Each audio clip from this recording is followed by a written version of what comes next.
At the Memorial Day barbecue, my son spent the whole afternoon behind the grill, wearing an apron serving food and cleaning up while his wife and father-in-law sat back with wine. Then he slipped and accidentally spilled BBQ sauce on his father-in-law's shirt. The man immediately pointed at the mess and yelled, "Get down on your knees, apologize, and clean this up, or get out of my house." I stepped forward to defend my son, but he whispered, "Dad, please don't." I walked away, feeling powerless.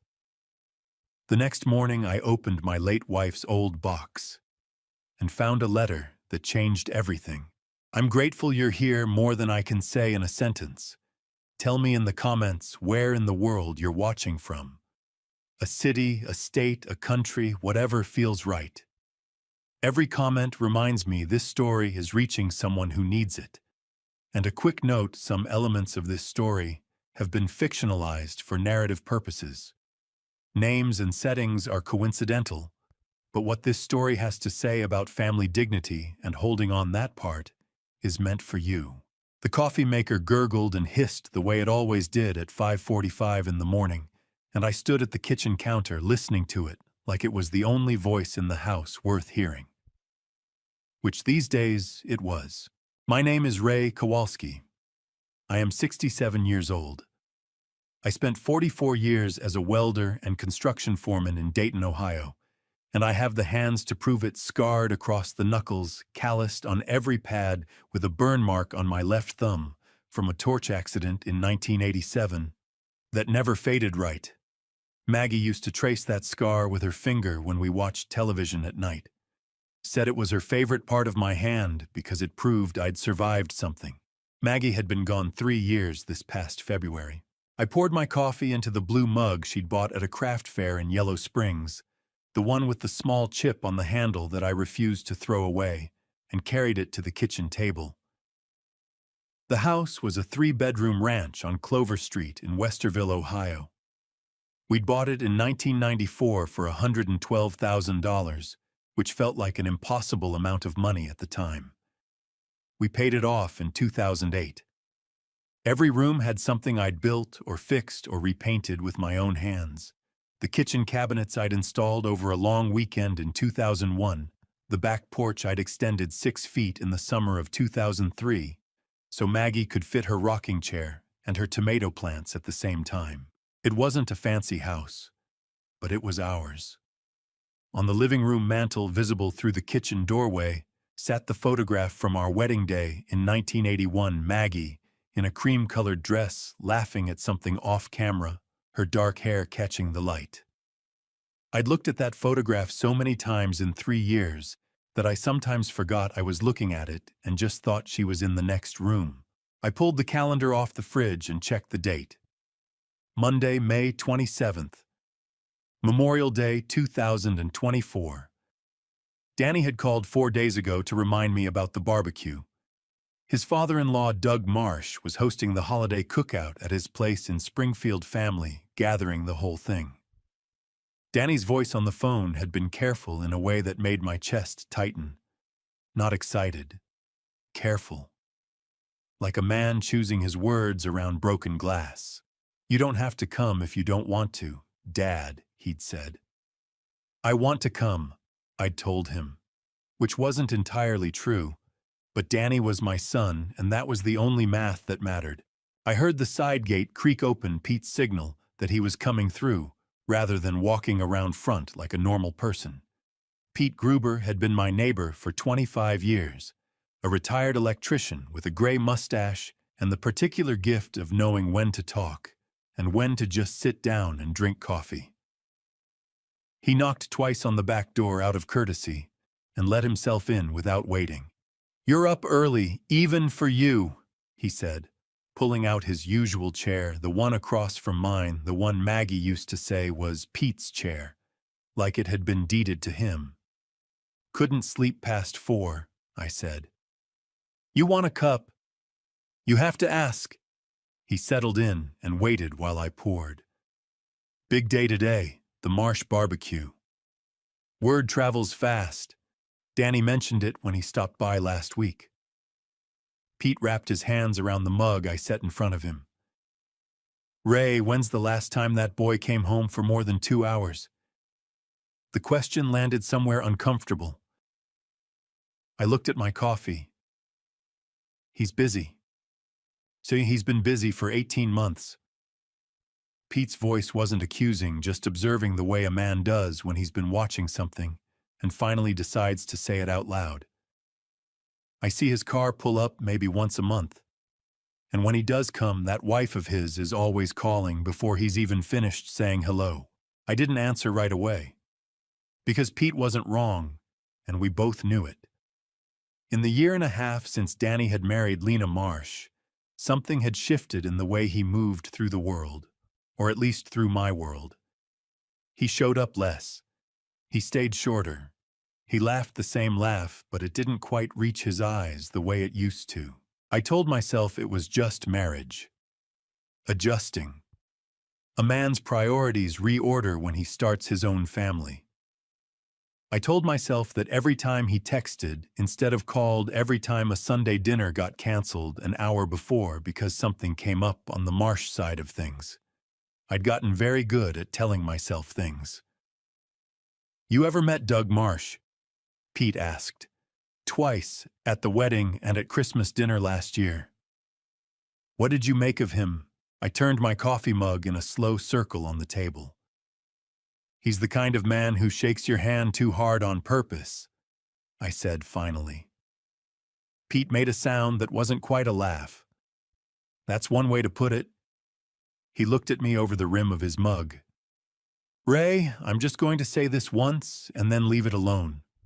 Something about the way Danny talks when he mentions that family, it's off.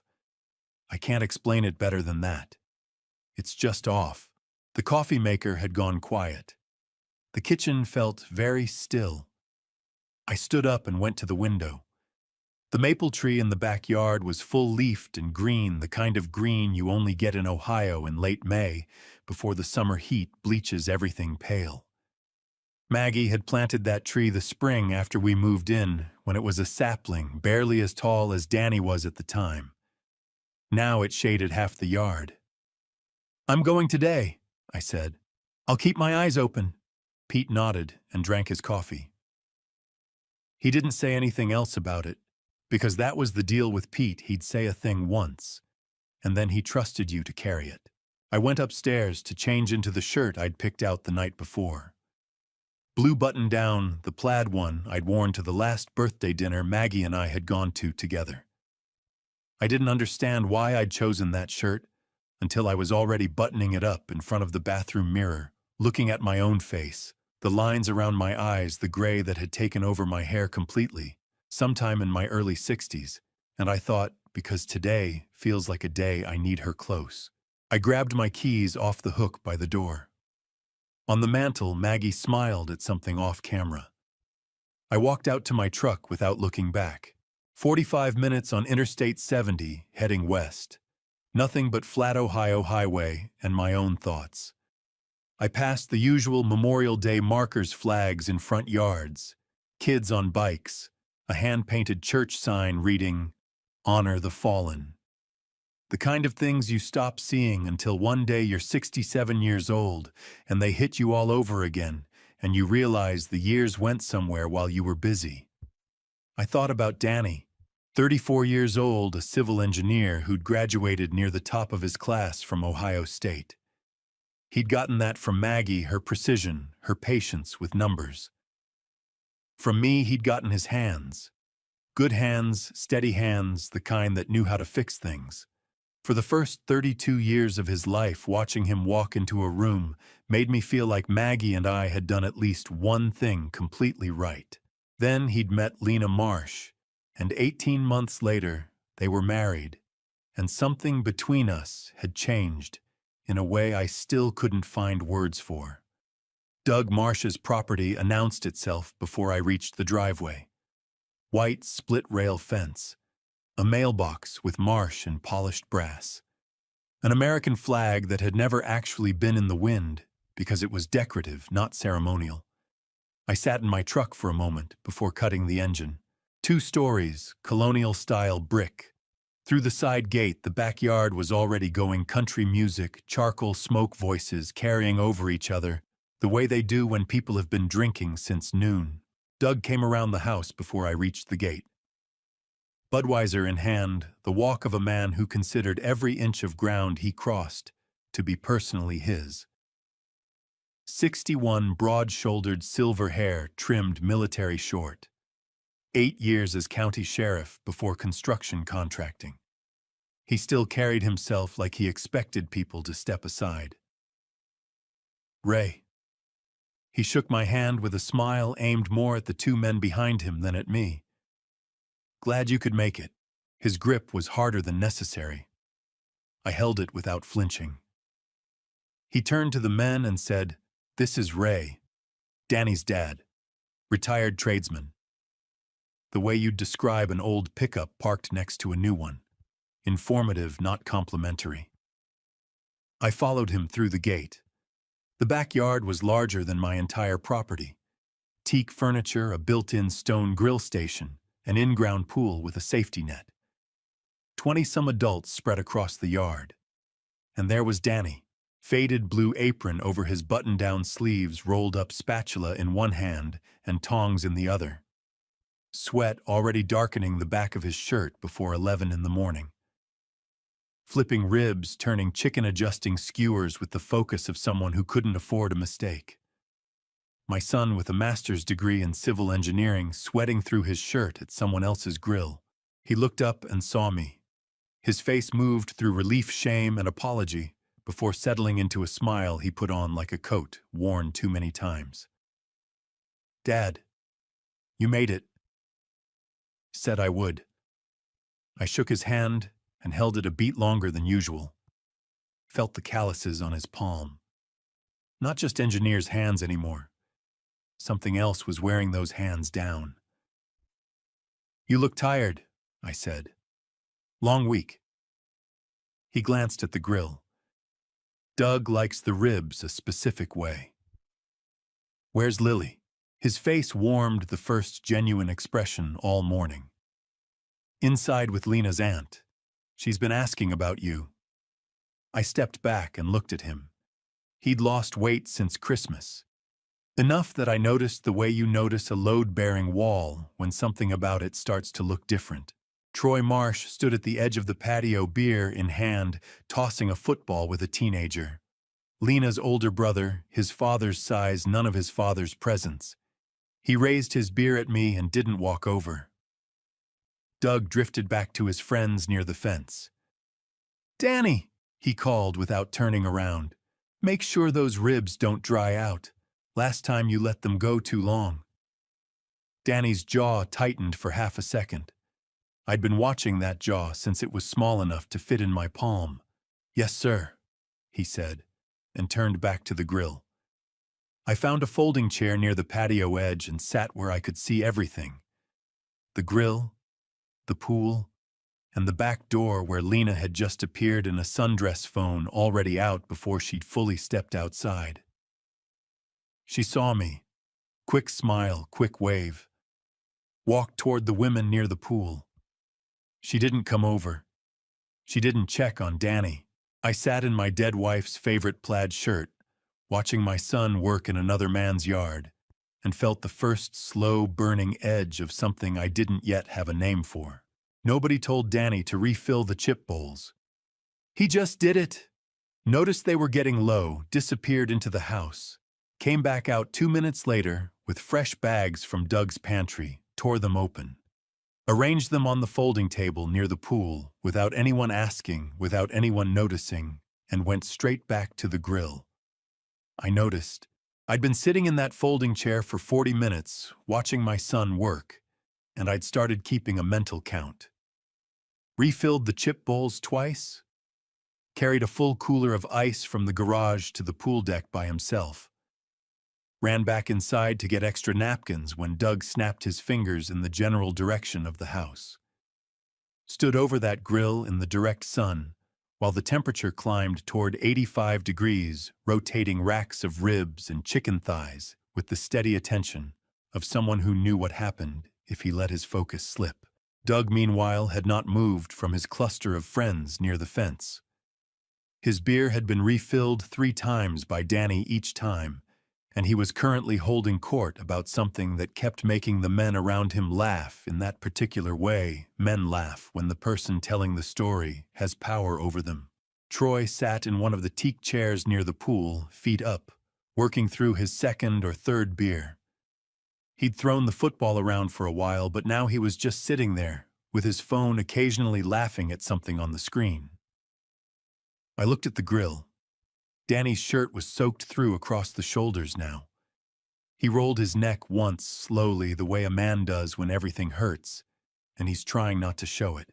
My chest felt like something heavy had been set down on it, and nobody had come back to pick it up.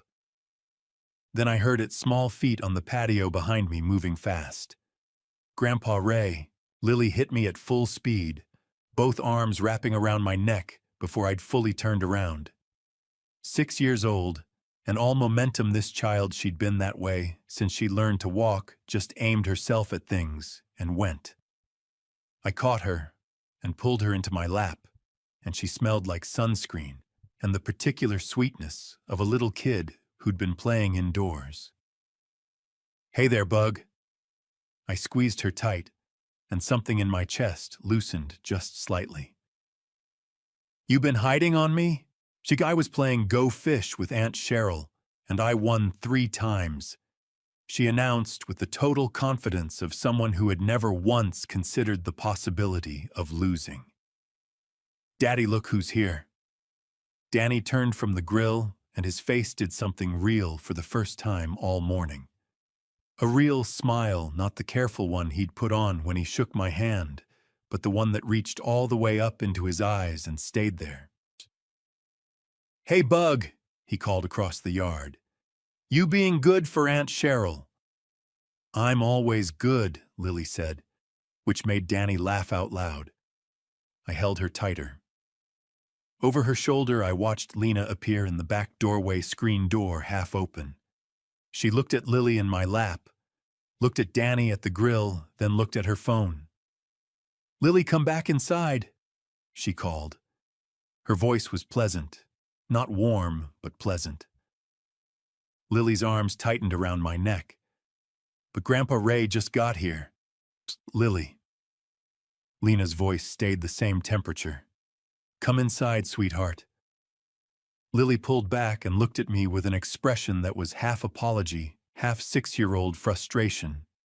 She kissed my cheek with a loud smack. She'd always done that, ever since she was old enough to understand what a kiss was, and climbed down from my lap. "Bye, Grandpa Ray," she said, and trudged back toward the house. I watched her go. Watched Lena hold the screen door open just long enough for Lily to pass through, then let it close behind them both without looking at me. To my left, an older woman settled into the lawn chair that had been empty next to mine. 70 or so, white hair, cut short, wearing a sensible blouse, and carrying a plate of potato salad she'd apparently made herself based on the way she kept frowning at the store-bought stuff on the folding table. "You must be Danny's father," she said, not a question. "Ray Kowalski." I offered my hand. "Yes, ma'am." "Ruth Garner. I live 2 houses down." She shook my hand with a firm, dry grip. "Doug and I have been neighbors for 11 years. I come to the Memorial Day cookout every year because he invites the whole street, and it would be rude not to." She paused. "I don't particularly enjoy it." I looked at her. She had the direct, unhurried gaze of a woman who had stopped worrying about what people thought of her somewhere around age 60 and hadn't missed it since. "Your son is a hard worker," she said quietly, looking toward the grill. "He is. He's been at that grill since 9:30 this morning. I got here at 10. I turned that information over without answering. "Doug had a caterer scheduled." Ruth continued, keeping her voice low and even. "Canceled them 2 days ago. Said he wanted it to feel more like a real family cookout." She looked at me. Family being a flexible term, apparently. Before I could respond, movement near the grill caught my eye. Doug had finally peeled himself away from his friends and was walking across the yard toward Danny, not the ambling walk of a man going to check on food, but the purposeful stride of a man who had decided something. Danny saw him coming. His shoulders moved a subtle shift, barely perceptible, the kind of thing only a father would catch. Like a man bracing for weather, Doug stopped beside the grill and stared at the rack of ribs. He picked up the long-handled basting brush Danny had set on the side rack and turned it over in his hand. "These have been on too long," he said. "They've got about 10 more minutes," Danny said. "Low and slow, that's how you get them to fall off the bone. I know how to cook ribs, Danny. I've been cooking ribs since before you were born." Doug set the brush down with a sharp click against the metal rack. "Move over. Let me show you." Danny stepped aside. His jaw was set in that tight way again. He handed over the tongs without a word and stepped back, and I watched my son stand to the side of his own task, while his father-in-law took over and began explaining loudly for the benefit of the men nearby who had drifted closer exactly what Danny had been doing wrong. Ruth leaned slightly toward me. "Every year," she murmured, "it's something." I didn't answer. My hands had curled into fists on my thighs without me deciding to do it. I pressed them flat deliberately against my legs. Across the yard, Doug gestured broadly and said something that made the men around him laugh again. Danny stared at the grass. There are moments in a man's life that split time clean in two before and after. You don't always recognize them while they're happening. Sometimes you only understand what you witnessed when you're lying awake at 3 in the morning 2 weeks later, staring at the ceiling, replaying every second. This was not one of those times. I knew exactly what I was watching while I was watching it. By 1 o'clock, the backyard was at full noise. 20-some adults deep into their afternoon beers, kids shrieking near the pool country. Music turned up louder than before. The smell of charcoal and barbecue sauce hung thick and sweet in the heat. Everything felt loose and loud and celebratory in the way holiday afternoons do before something goes wrong. Doug had eventually handed the tongs back to Danny and returned to his friends, but not before spending 20 minutes demonstrating his technique to an audience that applauded like he'd performed surgery. Danny had taken the tongs back without a word and finished the ribs the way he'd been doing them all along. I'd watched him do it. I'd watched the muscles in his jaw work the whole time. Now Danny was carrying the finished rack of ribs from the grill to the serving table, a large aluminum tray loaded with full slabs glistening with sauce. It was a heavy tray. He had it balanced with both hands, moving carefully across the uneven grass in the afternoon heat, sweat running down the side of his face.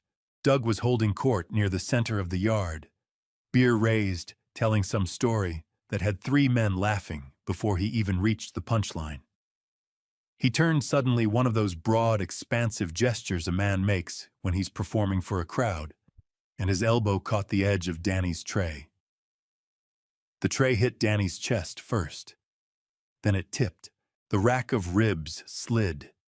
The aluminum tray clanged against the ground, and the barbecue sauce, thick, dark red, the color of old brick, launched itself across Doug Marsh's white Ralph Lauren polo shirt in a single catastrophic arc. The yard went silent the way yards do when something serious happens. Not gradually, all at once. Doug looked down at his shirt, at the dark red spreading across the chest and down the front. Then he looked up at Danny. "You absolute idiot." His voice came out low and controlled, which was somehow worse than if he'd shouted. "Do you have any idea what you just did?" Danny's face had gone pale. "Doug, I'm sorry, it was an accident. You turned into me. I turned into you." Doug repeated it like the words tasted bad. "You've been carrying trays your whole life, Danny. You can't manage a simple task without making a disaster out of it." His voice was rising now, finding its volume. This shirt costs $300. $300, which is probably what your father paid for his entire wardrobe. I stood up from my chair. Doug pointed at the tray on the ground, at the ribs scattered across the grass, at the sauce soaking into the dirt. Pick it up, he said. Pick every single piece up, and you get down on your knees and you apologize to me in front of every person here, or so help me you can walk out that gate right now. Doug, Danny started. On your knees. Doug's voice cracked like a board snapping. Now! The yard stayed silent. I counted the people who could have spoken. I counted 22 adults within earshot. Not one of them made a sound. Troy stared at his shoes. Lena stood near the pool with her arms crossed. Her face turned slightly away, like a woman watching something happen on a television she'd already decided not to care about. Danny looked at his wife. I watched him do it. Watched him search her face for something. Anything. A word, a step forward, a hand on Doug's arm. Lena's expression didn't change. Danny's throat moved. He swallowed something down that must have tasted like broken glass. Then he bent his knees. He went down slowly, not dramatically. Not like a man giving up, but like a man making a calculated decision about what mattered more than his pride. His knees hit the grass. The sauce-stained ground. He reached out with both hands and began picking up the scattered ribs one by one, placing them back on the tray. His hands were trembling. I could see it from 8 feet away, a fine vibration moving through his fingers that he was trying to control and couldn't. I'm sorry, Doug, Danny said. His voice was steady. How he kept it steady, I will never understand. Doug watched from above, beer back in hand, expression settling into something satisfied and contemptuous at once. He said nothing more. He didn't need to. He'd already won whatever it was he'd been trying to win. Behind Danny, a man I hadn't noticed before crouched down quietly. 50s work clothes, a gardener or handyman by the look of him. Jimmy, I'd later learn, who'd worked the Marsh property for 6 years. He didn't say a word. He just picked up 2 pieces of rib from the grass and set them on Danny's tray without making eye contact with anyone. A small thing. The smallest possible thing. And the only decent thing anyone in that yard did in those 2 minutes. I was 8 steps away from Doug Marsh. 8 steps and 44 years of knowing how to make my hands useful. Every muscle in my body told me to move. My boots were already shifting weight before I caught myself, before I looked at Danny's face and saw it. Not a plea exactly. Something quieter and more desperate than that. A look that said, please, Dad. Not here. Not like this. Don't make it worse. I stopped moving. I pressed my hands flat against my thighs. I breathed through my nose slowly, the way I used to count to 10 on job sites, when a foreman said something that deserved more than 10. I stood there, and I watched my son pick ribs off the ground with shaking hands, and I did not move. And it was the hardest thing I had done since I held Maggie's hand in a hospital room and watched the monitor go flat. Ruth appeared beside me. She pressed a cold glass of water into my hand without a word. I took it. I did not drink it. Doug turned back to his friends. Someone laughed at something not about Danny, just the general laughter of a party resuming. And just like that, the world started up again like nothing had stopped it. Danny got to his feet. He picked up the tray. He carried it to the serving table and set it down and stood there with his back to the yard for a long moment. And I sat back down in my folding chair, glass of water in my hand, and felt something settle into place inside me. Not anger. Not yet. Something colder and more permanent than anger. Something that felt like a decision being made. 8 steps. I measured it afterward when everyone had drifted back to their conversations, and the yard had swallowed the whole thing like it never happened. I stood up from my chair, walked the distance between where I'd been sitting and where Doug Marsh had stood over my son, and counted. 8 steps. 22 feet, give or take. In 44 years of construction work, I have pulled men out of collapsed scaffolding. I have carried a 230-pound foreman on my back down 3 flights of stairs after a floor gave out in a Milwaukee job site in 1999. My hands have bent rebar-driven steel and done things that would make most people's palms ache just hearing about them. 8 steps was nothing. And yet I hadn't taken them. I was still sitting with that fact, turning it over, when I heard Lena's voice behind me. She had pulled Danny around the side of the house just past the corner, where the fence met the brick exterior. She probably thought no one could hear, but sound travels differently at the edge of a yard bouncing off walls, and I was close enough. "What is wrong with you?" Her voice was quiet, but each word landed like something thrown. "You made a scene in front of everyone, in front of his friends." "Lena, I didn't. Your dad walked into me. I was carrying a full tray, and he turned without looking." "I don't care who turned," she snapped. "You know how he gets. You know what he expects. Why can't you just be careful for one afternoon? Is that genuinely too much to ask?" "He made me get on my knees." Danny's voice cracked on the last word. Just slightly. Just enough. "He made me kneel on the ground in front of 20 people, Lena, because you embarrassed him." Her tone didn't soften. Not 1 degree. "You embarrassed him in his own home on his holiday in front of people he's known for 30 years. What did you expect him to do?" A pause. I could picture Danny's face the way it went, careful and controlled, when he was holding something back that he didn't trust himself to say. "I expected you to say something," he said finally. "1 word, that's all. I looked at you and you turned away. Dear, don't put that on me." Her voice dropped lower. "Don't make this my fault. Lena, go clean up and come back out," she said. "We'll talk about this later. Not here." I heard her heels on the brick path heading back toward the pool. My hands were clenched so tightly on the armrests of that folding chair that I could feel the metal edge cutting into my palms. I made myself let go finger by finger. Made myself breathe. Ruth materialized beside me again, lowering herself into her chair with the careful precision of a woman whose knees had opinions. "You heard that?"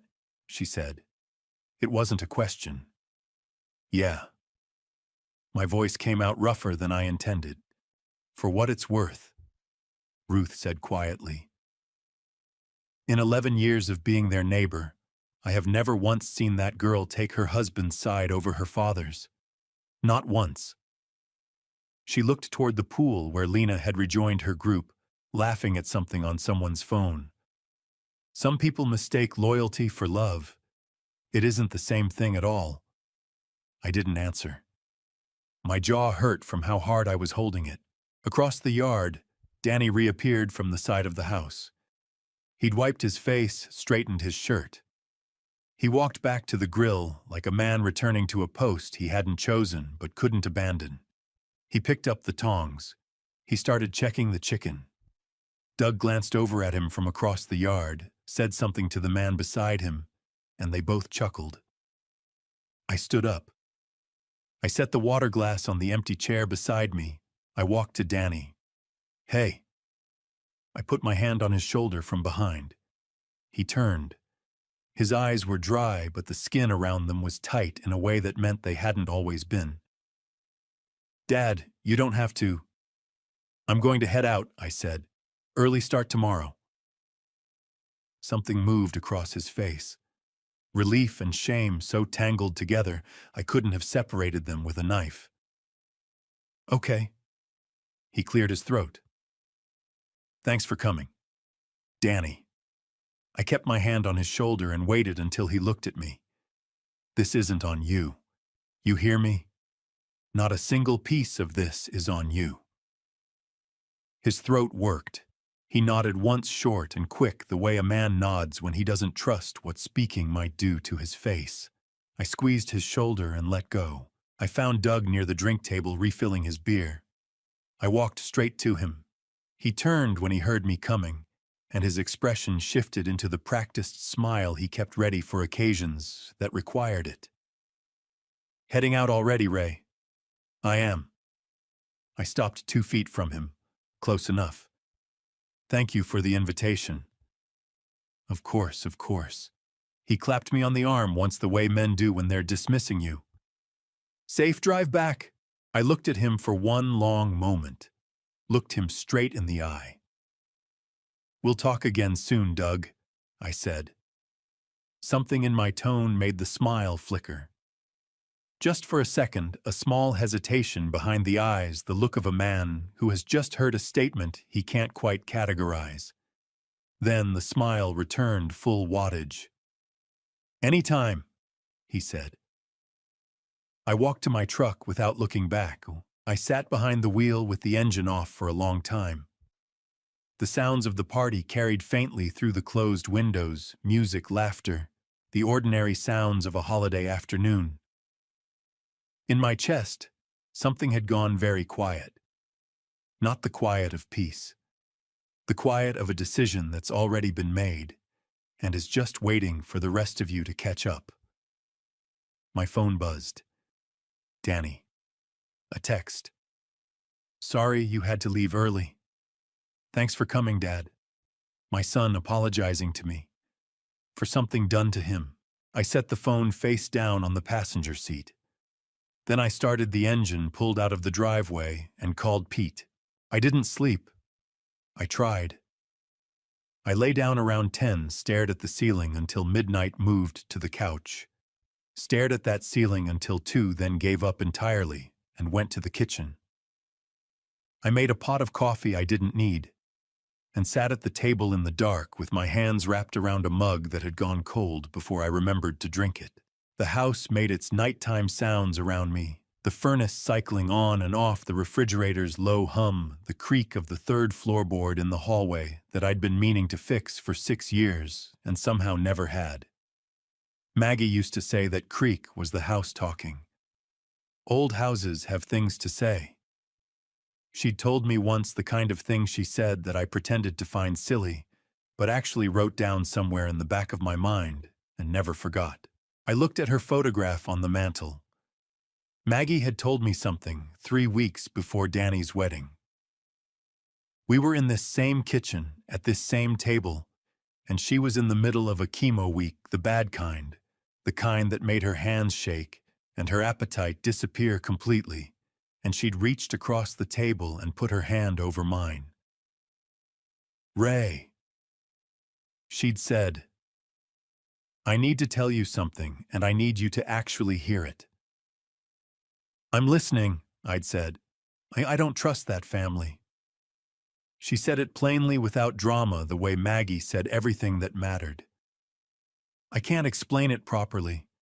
It's not the money or the house or any of that. It's the way Doug Marsh looks at Danny, like Danny is something he can use. She squeezed my hand. Promise me you'll watch out for our boy. I'd told her she was worrying too much. I told her the chemo was affecting her judgment, which was a terrible thing to say, and I knew it the moment the words left my mouth. She'd pulled her hand back and looked out the window and said, You'll see what I mean eventually, Ray. I just hope it's not too late when you do. I'd been replaying that conversation since I pulled out of Doug Marsh's driveway yesterday afternoon. Pete knocked at 6:30, same as always, and let himself in through the back door.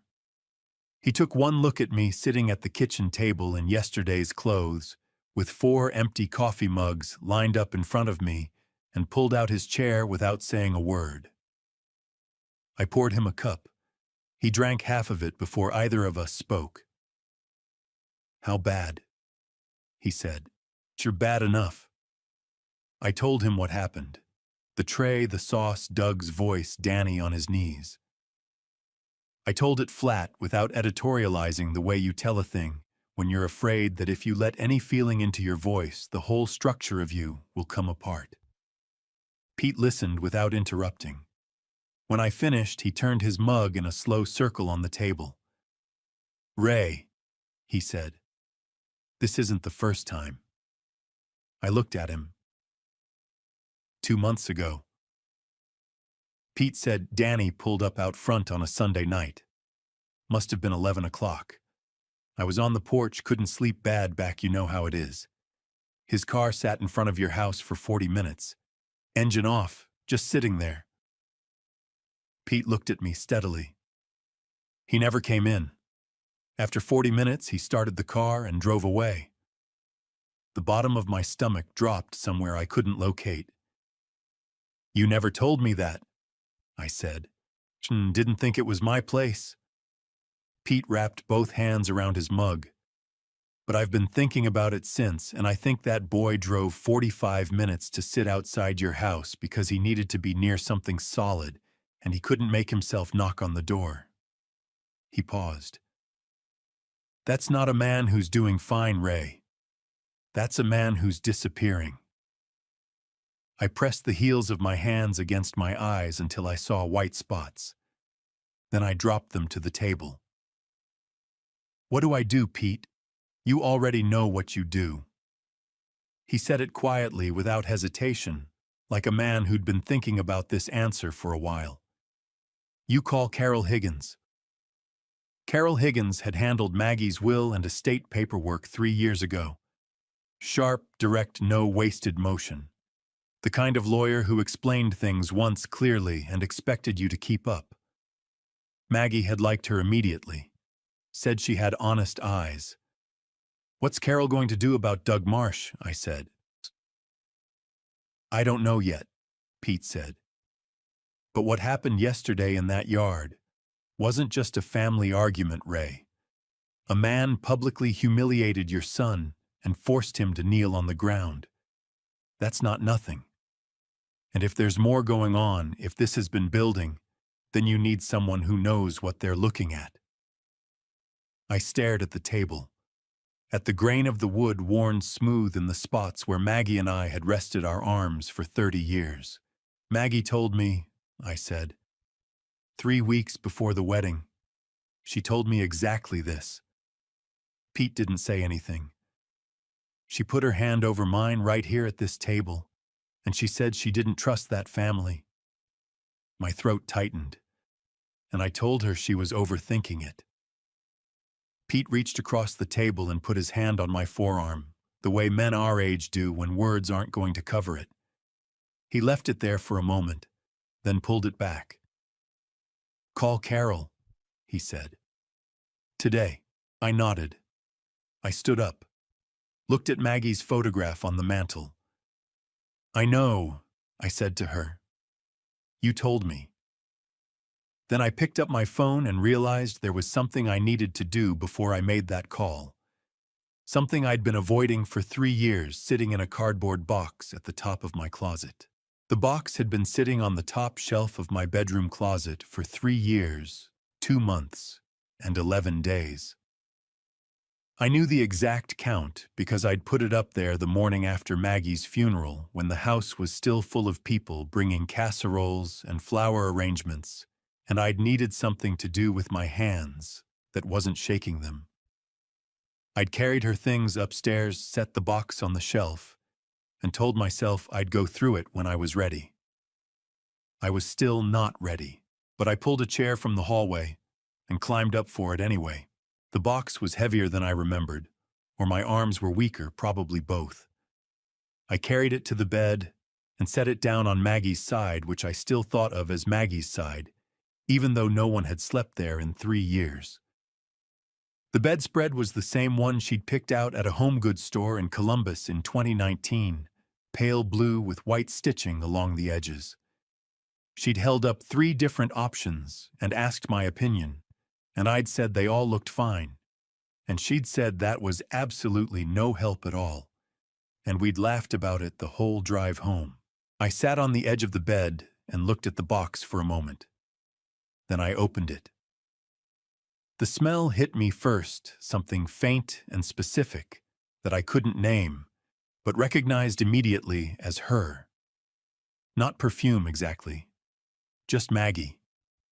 The particular combination of the hand lotion she used and the pages of the library books she was always returning late. And something else underneath that I had no word for, only the knowledge that it belonged entirely to her and nowhere else in the world. My chest cracked open like a fault line. On top was the book she'd been reading when she went into the hospital the last time, a paperback mystery with a cracked spine and a bookmark still wedged in at page 212. She never found out how it ended. I picked it up and set it carefully aside. Underneath was a string of small wooden beads she'd worn every Sunday to church for 20 years. Her reading glasses with the tortoiseshell frames, a photograph of the three of us, me, Maggie, Danny, taken at Put-in Bay on Lake Erie the summer Danny turned 16. We'd rented a golf cart and gotten completely lost, and Maggie had laughed until she cried. Danny had his mother's eyes in that photograph. He still did. I set the photo on the nightstand and kept going. Near the bottom of the box, tucked between a folded cardigan and a small spiral notebook, I found the envelope. It was standard letter size, white, unsealed. Danny's name on the front in Maggie's handwriting, the careful, slanted print she used when something mattered, different from her quick, everyday cursive. No stamp, no return address, just his name. My hands were not steady when I picked it up. I sat there for a long time with that envelope in my hands, turning it over. It was clearly a letter she'd written for Danny and never sent or never had the chance to send. The flap was folded in, but not glued. Whatever was inside, she hadn't considered it finished. I should have set it back in the box. It wasn't mine to read. I told myself that clearly and directly, and then I unfolded the flap and took out the single page inside. Her handwriting filled about 3/4 of the page. The date at the top was February 14th, Valentine's Day, 7 months before she died, during a period when she'd still been strong enough to sit at her desk in the mornings and write. Danny, she'd written. I don't know if I'll give this to you or if I'll decide it's better left unsaid. But I need to write it down because I'm running out of time to figure out the right moment, and I think the right moment may not come. You are the best thing your father and I ever did. I need you to know that before I say anything else. Not because of your degree or your job or anything you've accomplished, but because of who you are in the quiet moments when no one's watching. The way you check on your dad even when you're tired. The way you got on the floor to play with Mrs. Henderson's granddaughter at the block party last summer because she was sitting by herself and you noticed. That's who you are. I'm worried about you. I'm worried in the way that mothers worry when they can see something their child can't see yet because he's too close to it. The family you're marrying into, I want to be wrong about them. I'm trying very hard to be wrong. But something in me keeps saying that you are going to be asked to make yourself smaller than you are, to fit into a space that was never built for you. Please don't do that. Please don't get so used to making yourself small that you forget your actual size. Your father will watch out for you. He doesn't say much, but that man has never once in his life walked away from something that needed protecting. When things get hard, and I think they might let him help you, don't try to protect him from it. You're more alike than either of you will ever admit. I love you more than I know how to say. More than this page can hold. Mom. I sat on the edge of that bed for a long time. My face was wet, and I hadn't noticed when that started. I pressed the back of my hand against my eyes, one then the other, and breathed through my mouth the way I'd learned to breathe in hospital rooms when keeping it together was the only option, and falling apart had to wait. At the bottom of the box, tucked into the inside pocket of Maggie's old planner, I found a small slip of paper. Carol Higgins, a phone number, and in Maggie's handwriting beneath it, 3 words, house keep safe. I held that slip of paper between my fingers and looked at my wife's handwriting. She'd thought of everything. Even then. Even when she was spending her energy on staying alive, she'd been thinking about what happened after, and who might need protecting, and how to make sure they were. Maggie, I said to the empty room. My voice came out broken at the edges. What did you know that I didn't? The house creaked once, that third floorboard in the hallway settling in the morning heat. I folded the letter carefully, put it back in the envelope, and placed it in my shirt pocket close to my chest. Then I picked up my phone and dialed Carol Higgins. Carol Higgins had her office on the 3rd floor of a red brick building on Jefferson Street in downtown Dayton, the kind of building that had been standing since the 1940s and intended to keep standing long after everyone currently in it was gone. No receptionist, no frosted glass with a logo, no leather chairs in the waiting area. Just a short hallway, a wooden bench, and a door with her name on a plain brass plate. She opened it before I knocked. "Mr. Kowalski." She stepped back to let me in. "You sounded like a man who needed to come in today." Carol Higgins was 54 years old, medium height, with close-cropped gray hair and reading glasses pushed up on her forehead. She wore a dark blazer over a white shirt and carried herself with the particular economy of movement that belongs to people who have spent decades in rooms where things mattered. Maggie had said after their first meeting, "She doesn't waste a single word, Ray." I find that deeply comforting. I sat down across from her desk, which was covered in stacked folders and yellow legal pads, organized in a way that probably made complete sense to her and no one else. "Tell me what happened," she said. She opened a legal pad to a fresh page and picked up her pen.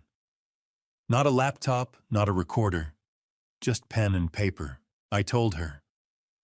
All of it, the BBQ, the tray, Doug's voice, Danny on his knees, Lena turning away. The text Danny sent afterward apologizing for something done to him. I kept it factual and in sequence the way I'd learned to give job site reports. Who, what, when, in what order, no editorializing. When I finished, Carol wrote something on her pad. Then she opened her desk drawer and took out a folder I recognized the same beige color as the materials she'd sent after Maggie's estate was finalized. "Your wife came to see me," she said, "on March 14th of last year." My hands went still on the armrests. "She made an appointment under her maiden name so there'd be no confusion with your family's existing paperwork." Carol opened the folder. She had 2 questions. The first was whether under Ohio law a daughter-in-law could compel the sale of a property co-owned or solely owned by a parent-in-law if the husband agreed to the sale. "Can she?" I said. "Not directly. In Ohio, your home is yours. Your son has no legal claim to it, and therefore his wife has no legal claim through him. However," Carol held up one finger, "if your son were to be listed as a co-owner on the property, or if you were to transfer any portion of the deed to him, his spouse could then petition for her share of that asset in a divorce proceeding." She looked at me over her reading glasses. "Your wife wanted to make certain your name and your name alone was on that deed." "It is." "She verified it with me and asked me to flag your file if anyone ever inquired about the property's ownership status." I pressed my back teeth together so hard my jaw ached. "What was her second question?" I asked. Carol set down her pen. "She asked me whether it was possible that someone could be deliberately cultivating a relationship with her son for the purpose of gaining access to that property's value." She paused. I told her it was possible, but that I'd need more information to advise her further. She said she'd come back when she had more. Carol closed the folder. She never came back. She passed 8 months later, The room was very quiet. Through the window behind Carol's desk, I could hear the muffled sound of downtown traffic, ordinary Tuesday afternoon in Dayton, people going places, the city moving on the way cities do. Your home, Carol said carefully, was assessed last year at $340,000. That's significantly above the neighborhood median. The reason is the 30 years of improvements you've made to the property, the additions, the renovation work, the structural upgrades. Work you did yourself. She turned her legal pad toward me so I could see the number she'd written. Doug Marsh has a professional relationship with the county assessor's office. His contracting company has done work on 2 municipal buildings in the last 4 years. He would have access to property valuation data that isn't publicly posted. Like he knew what my house was worth, I said. I believe he's known for some time. I sat with that information the way you sit with something that confirms what you already suspected, but hoped you were wrong about. It didn't make me feel better to be right. It made me feel the way you feel when a doctor shows you an X-ray and points to the thing you were afraid would be there. What can you do? I said. Quite a bit, actually. Carol picked up her pen again. To start, I'm going to send a letter on your behalf to the county assessor's office requesting a full audit trail of anyone who has accessed your property's valuation records in the last 3 years. That's public information, and they're required to provide it. She wrote as she talked. I'm also going to draft a notarized declaration of your sole ownership that will file with the county recorder's office, creates a clear paper record that's harder to challenge later. Is that enough? Carol looked at me directly. It's the beginning. What I need from you is information. Has your daughter-in-law ever asked about this house? Has anyone suggested you update your will to include your son or move assets into a joint account? My stomach dropped. The bank account, I said slowly. Danny and I have a small joint savings account. We set it up to cover household expenses when Maggie was sick. I haven't looked at it in months. Carol wrote that down. Check it tonight. Check whether anyone other than you and Danny is listed as an account holder. She met my eyes. And Mr. Kowalski, I want you to bring me your son. Danny doesn't know I'm here. I know. Her voice was steady and direct. But he needs to. Whatever is happening in that marriage, he is in the middle of it, and he deserves to understand what's at stake.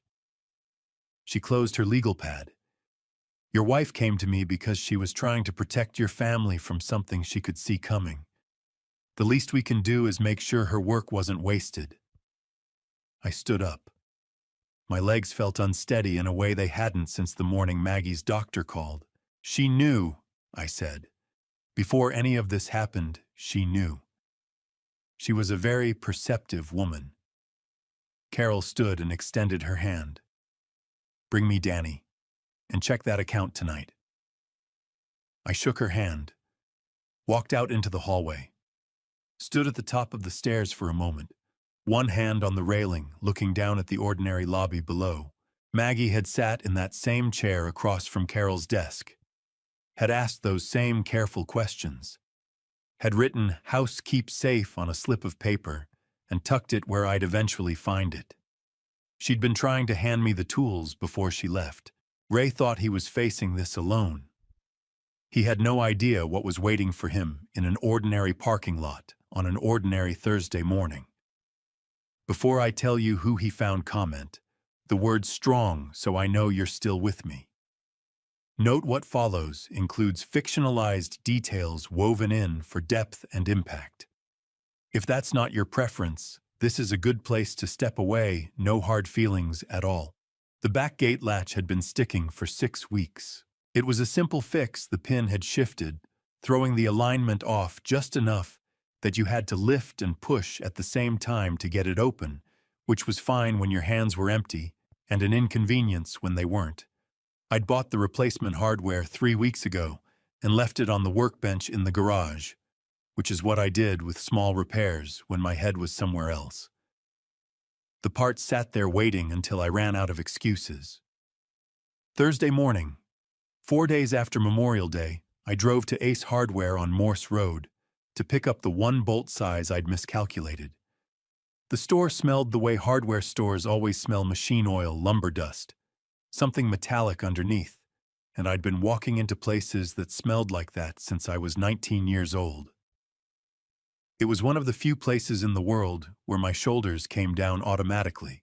I found the bolt I needed in aisle 7 and got in line at the register. 3 people ahead of me. The man directly in front was somewhere in his late 30s, wearing a plain gray polo shirt and carrying a small basket with a box of weather stripping and a package of wood screws. Average height, dark hair, going a little thin at the crown. Nothing about him registered as anything except another man running a Thursday errand. The cashier called out when she scanned his loyalty card. "Michael Walsh, you've got a rewards balance, want to use it today." I went very still. Ruth Garner had pressed a folded piece of paper into my hand as I was leaving Doug's property on Memorial Day. I'd been so focused on getting to my truck that I'd shoved it in my jacket pocket without reading it. That evening, sitting at my kitchen table, I'd unfolded it and found a name and a phone number and Ruth's neat handwriting underneath Lena's first husband. 4 years ago. If you need to understand what you're dealing with, find him. Michael Walsh paid for his items and picked up his bag. I stepped out of line. I followed him through the automatic doors into the parking lot, feeling faintly ridiculous. A 67-year-old man in a hardware store parking lot following a stranger. He'd reached a dark blue Civic 2 rows over when I called out, "Excuse me." Michael Walsh. He turned. His expression went neutral immediately, the careful neutral of someone who has learned to wait before reacting. "That's me," he said. "My name is Ray Kowalski." I stopped a few feet away, giving him room. "I'm Danny Kowalski's father." Something moved across his face. Not surprise exactly, more like the look of a man who has been half expecting a particular phone call for years and has just realized it arrived in a different form. "Is Danny okay?" he said. His voice was even, but the question came out fast. "Not entirely," I said. "No." He looked at me for a long moment. Then he looked at his car. Then back at me. "You want to sit down," he said. We sat in the front seats of his Civic with the windows cracked, the parking lot noise filtering in carts, rolling a truck, backing up somewhere ordinary Thursday sounds. Michael held his hardware bag on his lap and looked straight ahead through the windshield for a while, before he turned to face me. "How did you find me?" he asked. "A neighbor of the Marsh family. Ruth Garner." He nodded slowly. "Ruth." Something softened slightly in his expression. "She brought me a casserole when I moved out. Only person who did."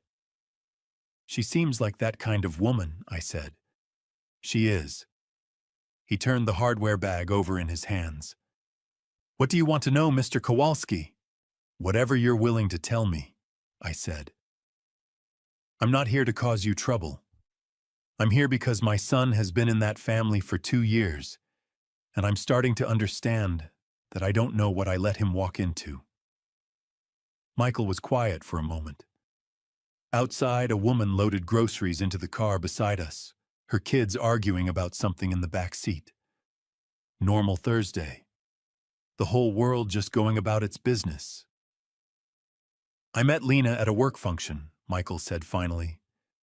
"She was smart and funny, and she paid attention to you in a way that made you feel like the only person in the room. We dated 8 months and got married." He paused. I was 34. I thought I knew what I was doing. "When did things change?" I asked. "They didn't change so much as reveal themselves." He said it carefully, like he'd thought about the exact wording before. The first time Doug made a comment at dinner that was off, condescending about my job, my background, where I grew up. I laughed it off. Lena laughed it off. I told myself it was just how he was. Michael looked at his hands. But it kept happening. Every family gathering, every holiday. Small things, then bigger things. And Lena never once said anything. Not one time in 11 months did she tell her father to ease up. Did you ask her to? I asked her 3 times. His jaw tightened. The first time she said I was being too sensitive. The second time she said I needed to understand how her father expressed affection. The third time she cried and said I was trying to drive a wedge between her and her family. He exhaled slowly. I stopped asking after that. What made you leave? Michael turned to look at me directly for the first time. His eyes were steady and tired in the particular way of someone who has processed something painful so many times, it no longer surprises him. Doug called my school principal, he said. I was teaching 8th grade history at the time. Doug called the principal, and without making any specific accusation, suggested that there were concerns about my temperament around children. Mentioned that there had been incidents he was aware of. Nothing specific enough to investigate, but enough to plant the idea. My hands tightened on my knees. He did that, I said. Not a question. My principal called me in. Told me there'd been an inquiry. She was decent about it. She didn't believe it. She made that clear, but she said she had to document the conversation. Michael's voice stayed flat. I requested a transfer to another district 2 weeks later. Doug won without ever saying anything provably false. And Lena said her father was just protective. He said it without heat, which was almost worse. She said he'd come around eventually. She said if I just gave it more time. He stopped, looked out the window. I filed for divorce 4 months after the transfer. Lena signed the papers without much argument, and I moved to the north side and didn't look back. I'm sorry, I said. Don't be. He looked at me with an expression that was complicated and honest. I got out. Your son is still in it. He paused. What is Doug doing to him? I told him. The BBQ, the tray, the knees on the ground. Michael listened without interrupting, and when I finished, he nodded once slowly, like a man hearing a diagnosis he already knew was coming. That's escalation, he said quietly. When I was there, it was comments, phone calls, pressure. What you're describing is worse. He met my eyes. Mr. Kowalski, whatever you're planning to do, do it soon. We sat in that parking lot for another hour and 40 minutes. I know because I checked the time when I finally opened the car door to leave, and it was 2:20 in the afternoon. I'd pulled in at 12:40. The hardware store had cycled through 2 full waves of lunchtime customers and was quieting down toward the slow part of the afternoon, and neither of us had noticed. There's something else, Michael said after a pause that had stretched long enough that I'd thought we were done. He was still looking through the windshield. His hands were flat on his thighs now, no longer moving. Something I didn't tell you yet because I was still deciding whether to. Take your time, I said. He turned to face me. When I was doing research after the divorce, trying to understand what had happened, trying to put it in some kind of framework that made sense, I found another family. Here in the county. About 8 years ago. What kind of family? A couple named Tilden. Gary and Sharon Tilden over in Beaver Creek. Gary was a machinist, owned his property, outright good-sized lot, old farmhouse, been in his family 2 generations.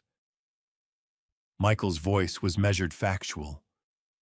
Doug's company did some contracting work near their property. Around the same time, a young man started showing up in Sharon Tilden's life. Friend of a friend, the way those things start. He and Sharon's daughter dated for almost a year. And the relationship ended. Within 8 months of it ending, Gary Tilden had signed over a right-of-way easement across the back quarter of his property to a development LLC. Michael looked at me. The LLC traced back to a holding company. The holding company had Doug Marsh's name on the original incorporation papers. My mouth went dry. The Tildens didn't know, I said. Gary Tilden thought he was signing a minor utility agreement. The language was buried in a 4-page document his neighbor, who turned out to have a professional relationship with Doug's company, helped him fill out. Michael shook his head. By the time Gary understood what he'd signed, the easement was recorded and legally binding. He consulted a lawyer. The lawyer told him it would cost more to fight than the land was worth. So Doug just took it, piece of it, enough. Michael turned back toward the windshield. I don't know if he sent that young man deliberately or if it was coincidence. I've never been able to prove the connection. But the pattern fits. He paused. Your house, Mr. Kowalski. Your son's marriage. It fits. I sat with that for a moment. The parking lot noise continued around us, indifferent, ordinary. Someone dropped something metal nearby and it rang out sharp and clear against the asphalt. Michael. I said, I need to ask you something directly. Go ahead. Would you be willing to meet with my attorney? Tell her what you told me, the school, the principal, what you found about the Tildens. I kept my voice level. Not a deposition, not a courtroom, just a meeting. What you know matters, and she needs to hear it from you directly. The silence stretched. Michael looked at his hands again. I've been afraid of Doug Marsh for 4 years, he said quietly.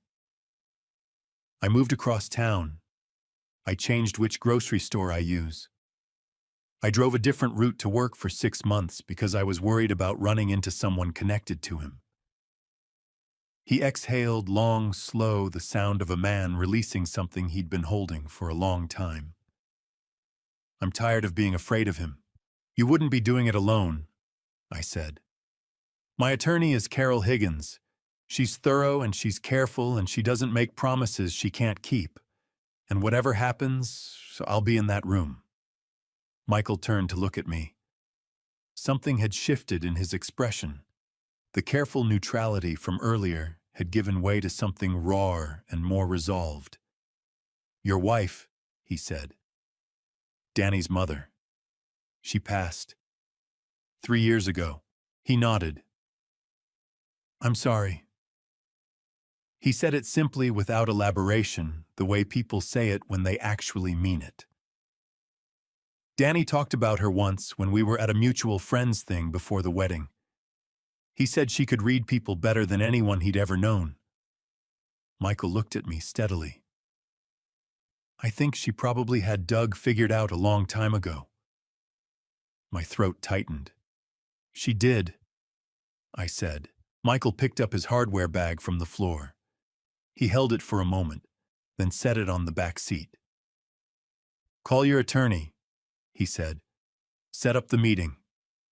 I'll be there. I shook his hand, a real handshake, the kind that means something, and got out of the car. I walked back to my truck and sat behind the wheel and called Carol. She picked up on the second ring. I found the witness, I said. His name is Michael Walsh. He was married to Lena before Danny. Doug destroyed his career with a phone call, and he has information about a pattern going back 8 years. I paused. He'll meet with you. Carol was quiet for exactly 3 seconds. Bring him in Monday morning, she said. 9 o'clock. Another pause.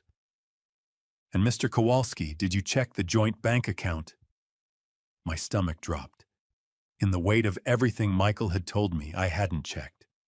Tonight, I said. I'll check tonight. Call me after, she said, and hung up. I sat in the Ace Hardware parking lot in the afternoon sun and thought about Gary and Sharon Tilden in Beaver Creek, who had lost a piece of land that had been in their family for 2 generations, because they trusted the wrong neighbor with a 4-page form. I thought about Michael Walsh changing his grocery store and his driving route to stay out of the path of a man who had already moved on to the next target. Then I started the truck and headed home. Tonight I would open the joint account Danny and I shared and find out exactly how far in this Lena had already reached. And whatever I found there would tell me whether what I was dealing with was careless or calculated. I already knew which one it was going to be. I got home at 3:15 and went straight to the kitchen drawer where I kept the paper bank statements. I'd never switched to online-only billing. Maggie had set up the joint account with Danny back in 2021 when her treatments were making it hard for her to manage household bills easier. She'd said to have Danny able to cover things if she had a bad week. After she passed, Danny and I had kept it open. Neither of us had thought much about it. A few $100s in and out each month, nothing complicated. The statements were rubber-banded together in the second drawer, most recent on top.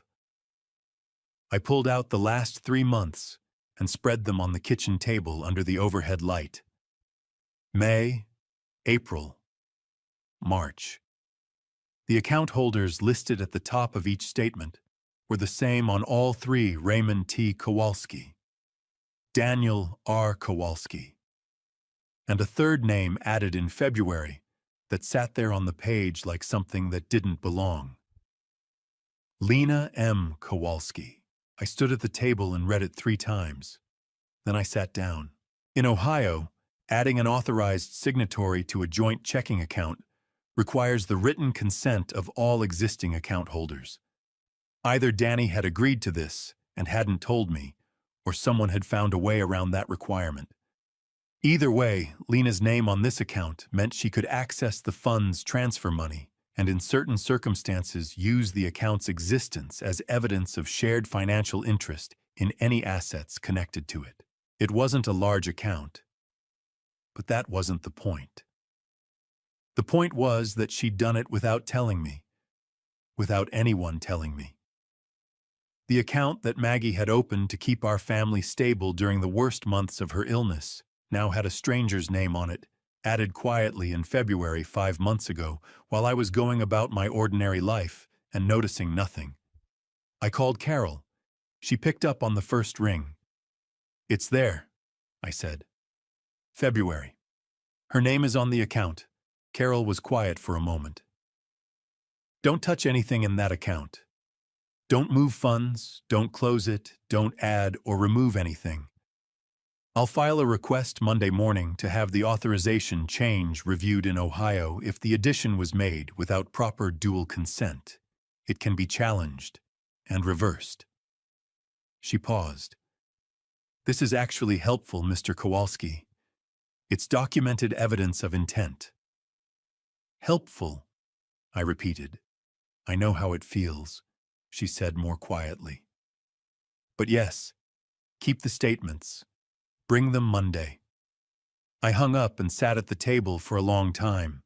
The kitchen was cooling down as the evening came on. I hadn't turned the heat back up after the warm afternoon, and I could feel the temperature dropping the way Ohio evenings do in late May, that particular shift that reminds you winter was only recently gone and isn't entirely finished with you.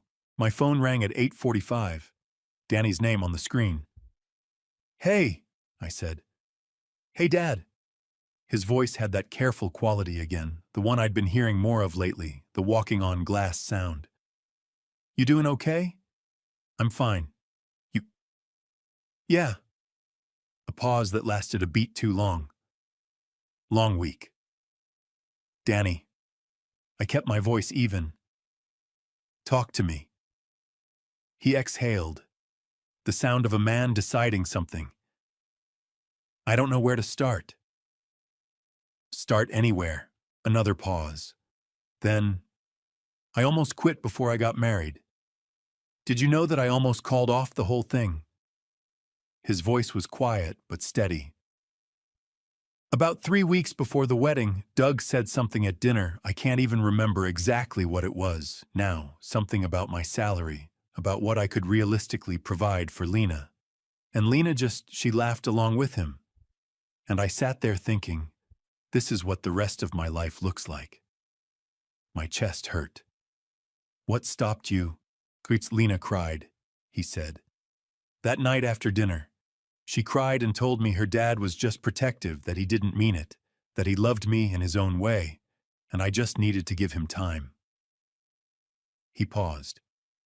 She looked so genuine, and I loved her dad. I really did. I know you did, son. She told me 2 months ago she was pregnant. His voice changed on that word, softened in a way that made my throat ache. I've been thinking about that baby every single day. Working harder, trying not to react when Doug says things, telling myself it's temporary, that once there's a child in the picture, everything shifts. He stopped. But something's been off. She hasn't mentioned a doctor's appointment. Hasn't talked about anything, names, due dates, anything. And when I asked last week, she changed the subject. I gripped the phone tighter, but kept my voice neutral. What are you thinking? I don't know, he said. I don't want to think what I'm thinking. His voice cracked slightly at the edges. But Dad, I called her OB's office today. Just to ask about scheduling. They have no record of her as a patient. The room went very still around me. Danny, I said carefully. I know. His voice dropped to almost nothing. I know what that probably means. I needed to say it out loud to someone before I figure out what to do with it. My son had been carrying that all day. Going to work, driving home, eating dinner, carrying the weight of something that would knock most men flat, and calling me at 8:45 when he finally couldn't hold it alone anymore. Come over, I said. Tonight. Right now. Lena's here, I can't just tell her you're going to check on your dad. Tell her anything, but come over, Danny. A long silence. I could hear him breathing on the other end of the line. Okay, he said finally. Give me 30 minutes. He was there in 25. I heard his truck pull up before I saw his headlights through the kitchen window. He came in through the back door the way he'd come in his whole life, and sat down at his usual chair at the kitchen table, the same chair he'd sat in since he was 8 years old doing homework while Maggie cooked dinner. He looked hollowed out, not broken. Danny had too much of his mother in him to break easily, but hollowed like something essential had been quietly removed, and he was still running on what was left. I poured 2 cups of coffee without asking, sat down across from him, pushed 1 cup toward him. He wrapped both hands around it and stared into it like it had something to tell him. Dad, he said. What do I do? I looked at my son across the table that had held every important conversation of our lives together. First, I said, I need to show you something. I got up and got the bank statements from the counter, set them on the table in front of him, watched his eyes find the 3rd name on the account. Danny's face went through 3 distinct things in about 4 seconds.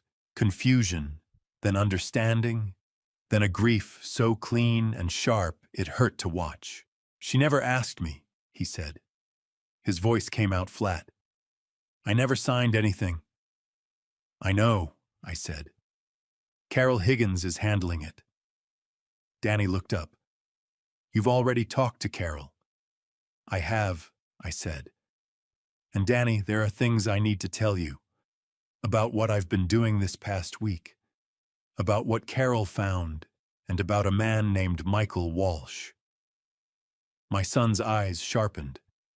The hollowed look shifted into something more alert. Tell me, he said. I talked for 2 hours.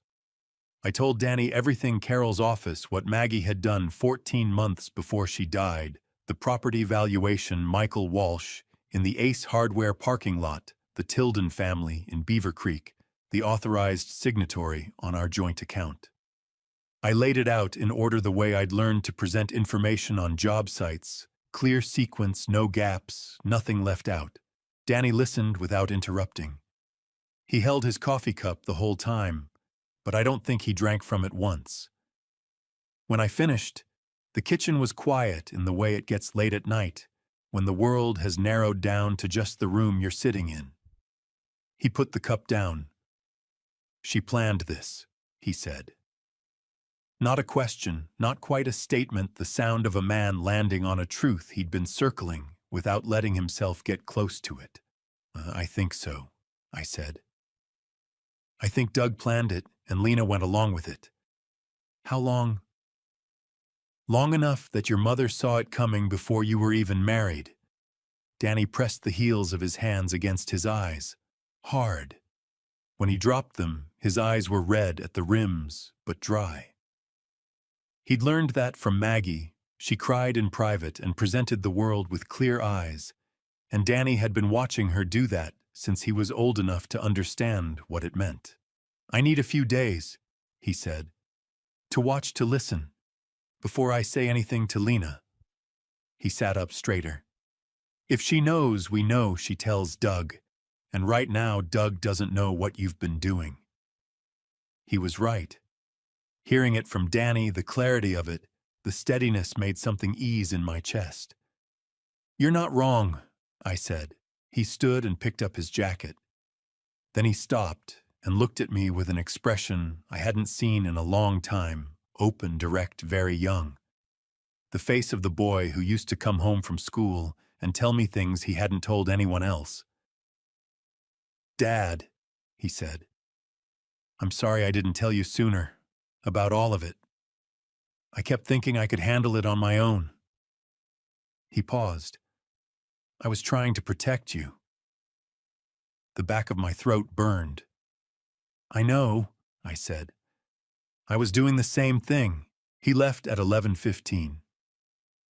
I watched his taillights disappear around the corner, then went to bed, and for the first time since Memorial Day, actually slept. 6 days passed. Danny texted regularly, short, careful messages, telling me he was watching and holding steady. Carol confirmed the Monday meeting with Michael had gone well. Pete came for coffee twice, didn't push, just sat with me the way he always had. The ordinary machinery of daily life kept turning even while everything underneath it was shifting. On the 7th day, Danny called mid-morning. "Can Lily come over this afternoon?" he said. "She's been asking about you, and I just need a few hours, Dad." He didn't explain what the hours were for. I didn't ask. "Send her over," I said. Lily arrived at 1 o'clock with her pink rabbit backpack and a set of colored pencils she'd apparently decided needed to go everywhere with her. She came through the back door at full speed and wrapped both arms around my waist before I'd finished saying her name. "Grandpa Ray, I missed you," she announced into my shirt. "I missed you too, Bug." I held on a moment longer than usual. She smelled like the strawberry shampoo Maggie used to buy in bulk because it was Danny's favorite as a kid, and the coincidence of that hit me somewhere behind the sternum.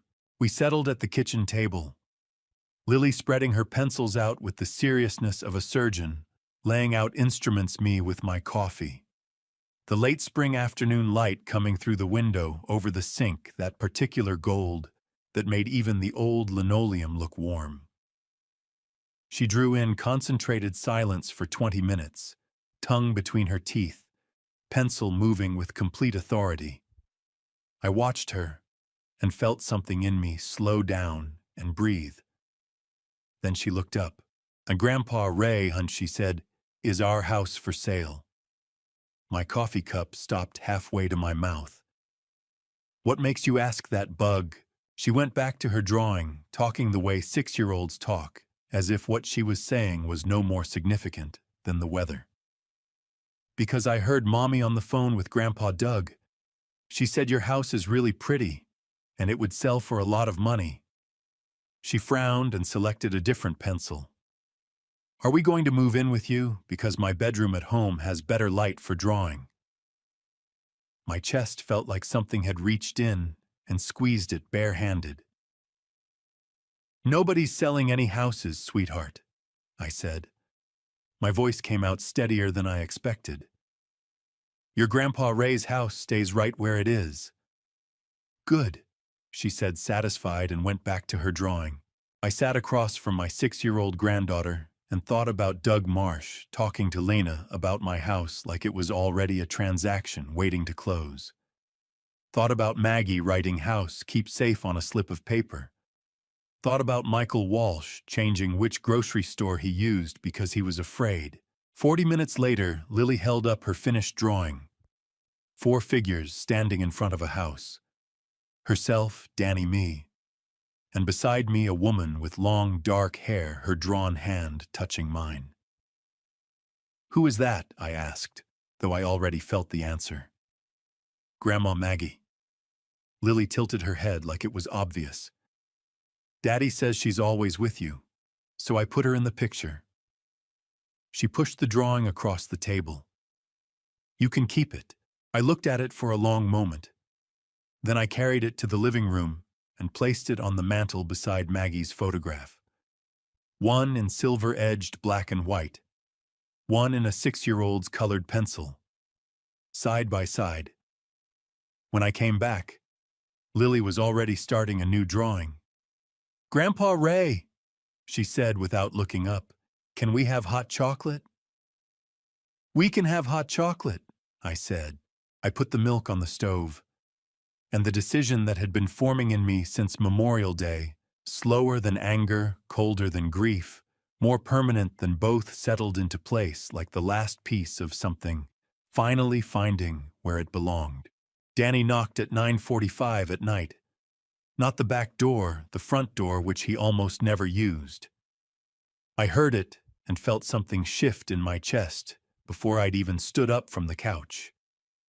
Danny used the back door the way he'd used it his whole life, the way any person uses the entrance that means home.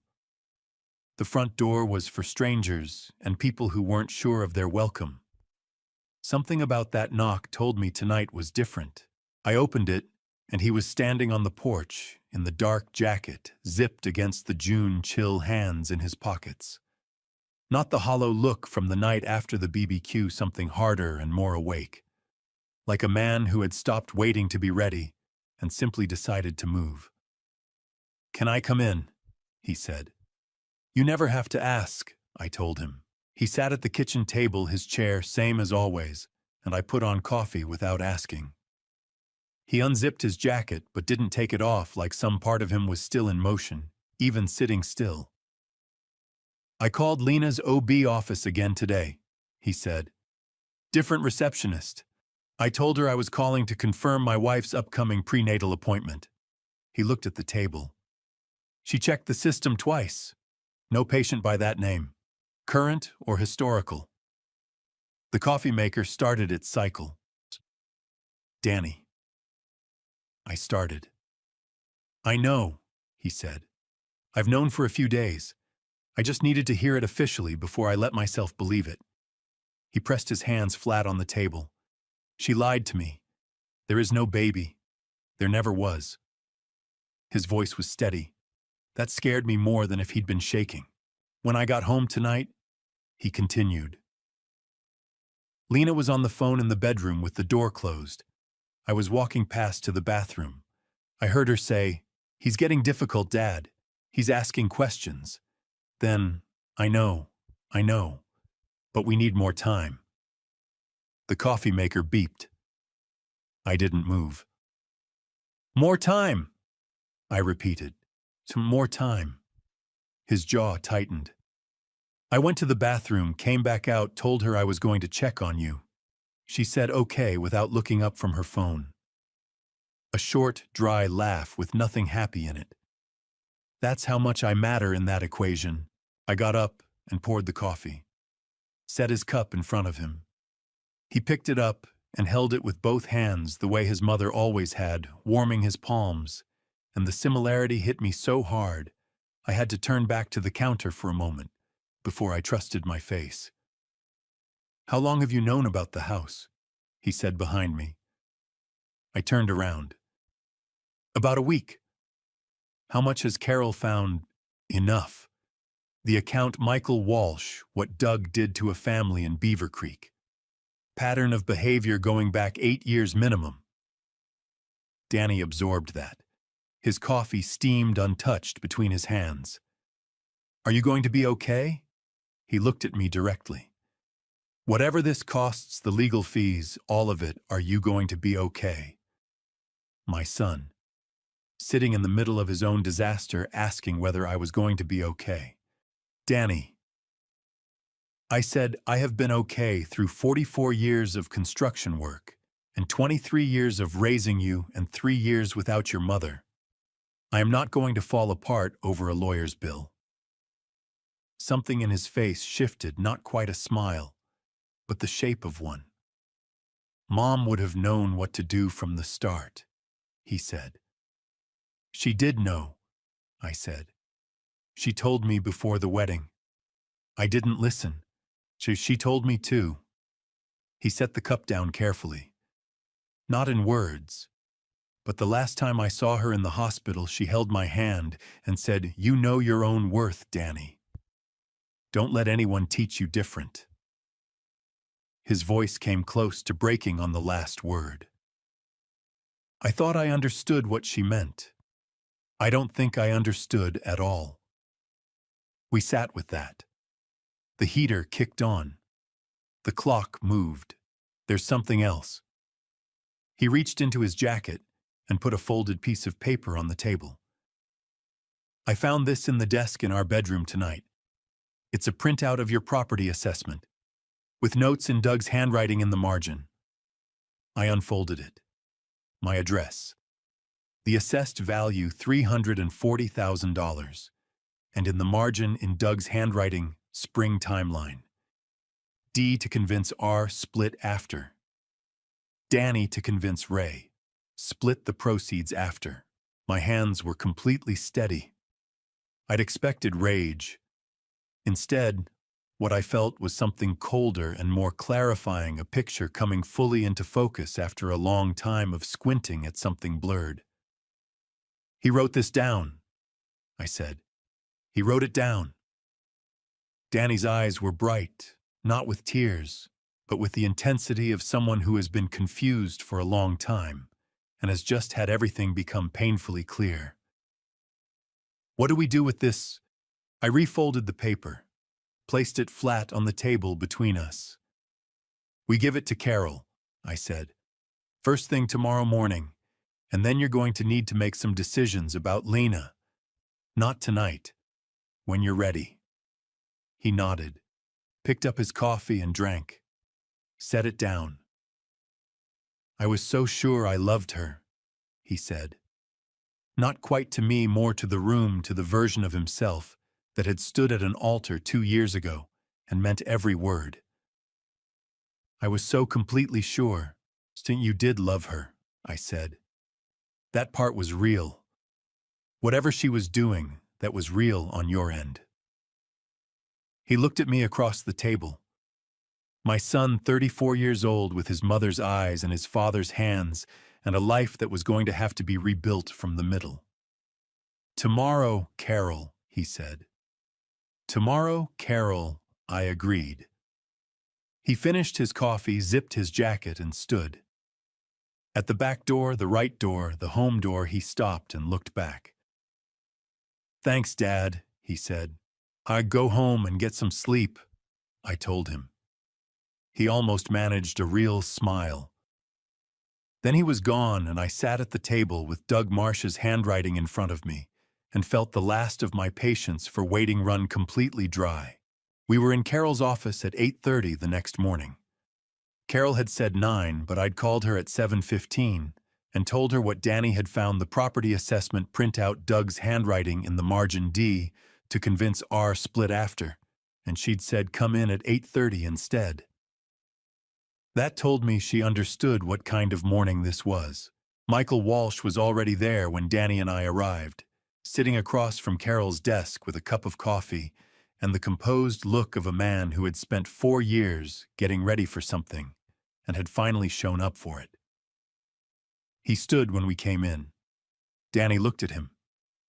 You're Michael Walsh. I am. Michael extended his hand. You're Danny. Yeah. Danny shook it and held it a beat. I'm sorry about what happened to you. Michael looked at him steadily. I'm sorry it happened to you too. Let's make sure it stops here. Carol came in 30 seconds later, coffee in one hand, legal pad in the other, reading glasses already on. She looked at the three of us, pulled her chair out, and sat down without ceremony. All right, she said. Show me what you found. Danny put the folded printout on her desk. Carol unfolded it, read it again. Her expression didn't change, but she wrote something on her legal pad in the quick, decisive way she had. This is Doug Marsh's handwriting, she said to Danny. I've seen it on checks and documents for 2 years. Yes. And you found it in your home, a shared space you have legal access to. In the desk in our bedroom. Yes.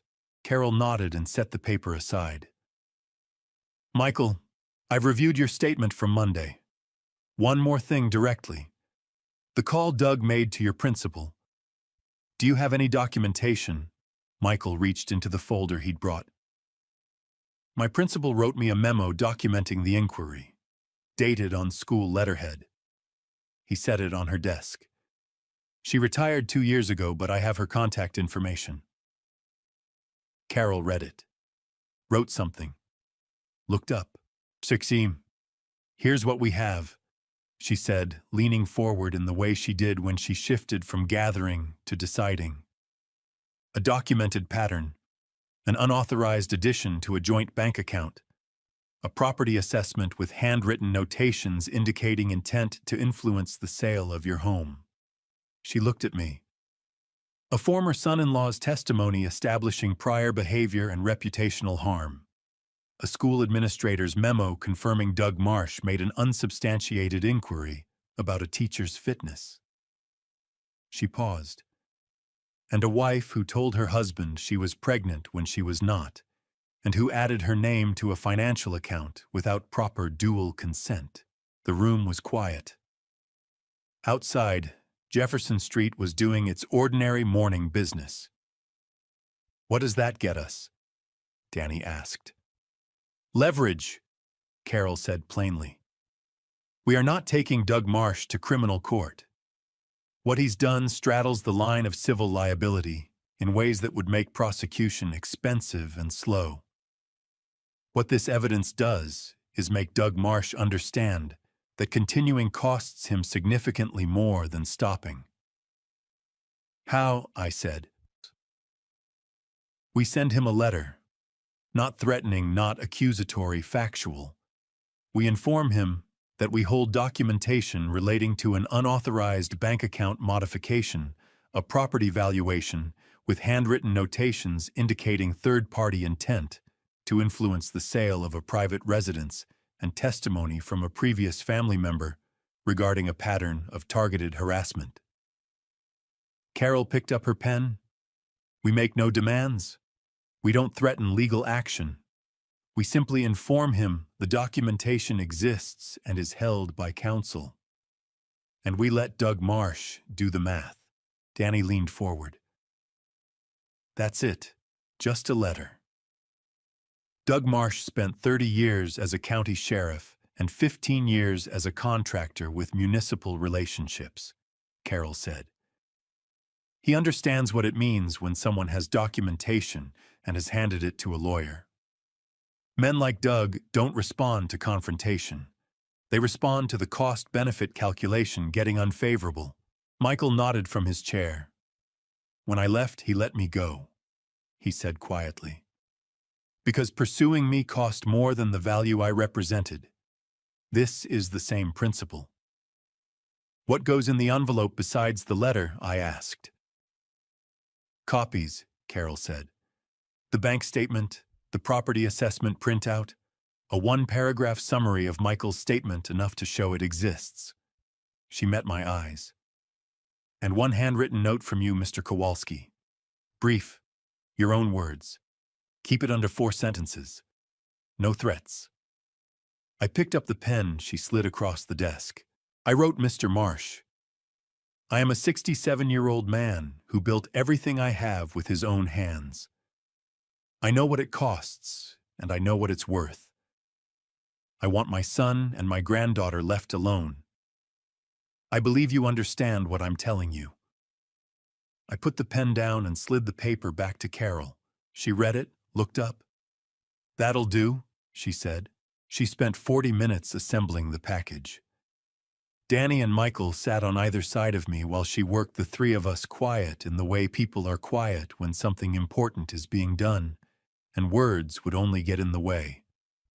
When she sealed the envelope, she looked across the desk. "Certified mail this afternoon. Return receipt. He'll have it by tomorrow." She looked at Danny. "Be prepared for Lena to know about it quickly. Whatever you need to do on your end, do it before she calls you." "I know," Danny said. "I've been ready for that conversation."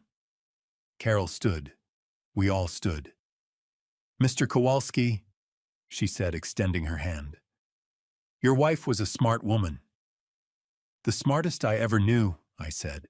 I picked up my jacket and walked out of Carol Higgins's office with my son on my left and Michael Walsh on my right into the ordinary hallway of an ordinary building on an ordinary morning in Dayton, Ohio. The envelope was sealed. It was done. Now we waited. Waiting is its own kind of work. I'd learned that during Maggie's illness, the hours in waiting rooms, the days between scan results, the discipline of keeping your hands busy and your mind from running too far ahead. You can't rush certain things. You can only make sure you've done everything within your reach, and then stay steady while the rest moves at its own pace.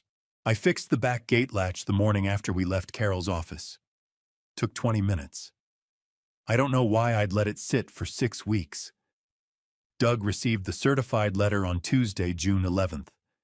Carol called to confirm the return receipt had come back signed.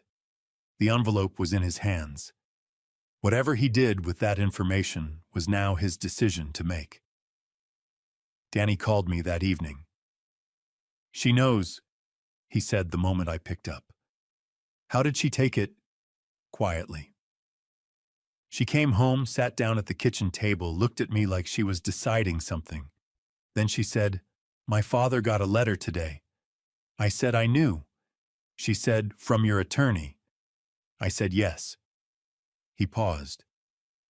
Then she asked if I wanted her to leave. My hand tightened on the phone. "What did you say?" I said I needed a few days to think. She nodded and went upstairs. "We've barely spoken since." Another pause. "Dad, I don't feel what I thought I'd feel. I thought I'd be devastated. I'm just tired. I'm so tired of it." "That's not nothing," I said. "Tired means you've been carrying it long enough." "Yeah," he said quietly. "I think so." Wednesday. Pete came for coffee. We sat on the back porch because the morning was clear and cool, and the maple was doing something beautiful with the early light. Pete didn't ask about Doug or Carol or any of it. He talked about his daughter's new house in Cincinnati, a woodworking project in his garage, a documentary about migratory birds he'd found unexpectedly moving. I listened and drank my coffee and felt the specific relief of sitting next to someone who wasn't asking anything of you. "You look better," Pete said at one point. "I feel clearer," I said, which was the closest I could get to the truth. Thursday, Carol called. The county assessor's office had responded to her records request. 3 separate accesses of my property valuation file in the past 18 months, all traceable to a single IP address registered to Marsh Contracting LLC. "Is it enough?" I asked. "We're not building a criminal case," she said. "We're building a picture, and the picture is very clear." Friday morning, Danny texted Lena's moving out this weekend. Her choice. Going to her aunt's place in Columbus. "Lily stays with me." I read that standing at the kitchen counter and felt something loosen in my chest that had been wound tight since Memorial Day. Lily stays with me. Those 3 words. I texted back, "You okay?" He replied, "Getting there." Lily asked if Mommy was going on a trip. I said yes. She said okay, and went back to her drawing. Children, the resilience of them, the way they absorb enormous things and keep moving, because they haven't yet learned they're supposed to stop. Saturday afternoon, Danny called again. His voice was different, not the careful, measured quality of someone managing something, but something lighter. The way a room gets lighter when you open a window that's been painted shut for years. "Troy called me," he said. Troy Marsh. The man who had stood at the edge of the yard on Memorial Day with a beer in his hand, watching his father destroy someone and doing nothing about it. "What did he want?" I asked. He said he knew sorry wasn't enough, that he'd seen it happen before and hadn't said anything, and wasn't proud of it. Danny's voice was even, but I heard something underneath grief, maybe for the version of his marriage he'd wanted it to be. He said his dad wasn't a good man, and he'd spent his whole life pretending otherwise because it was easier. Then he asked if I was going to be okay. "What did you say?" I said I thought so, that I had my dad and my daughter, and that was a good start. A pause. He said that sounded right. And then neither of us knew what else to say, so we said goodbye. I thought about Troy, his father's build without his father's cruelty, standing in that yard, choosing not to act, and living inside that choice for 3 weeks. Some people mistake cowardice for neutrality. Troy had probably been doing that his whole life. "Good that he called," I said. "So it didn't fix anything," Danny said. "But it mattered anyway." That was Saturday. Sunday evening, I was at the kitchen table when my phone rang. Number I didn't recognize. I almost let it go to voicemail. Something made me answer. "Mr. Kowalski." A man's voice. Older, measured, rough at the edges. "I was at the Memorial Day cookout at the Marsh House.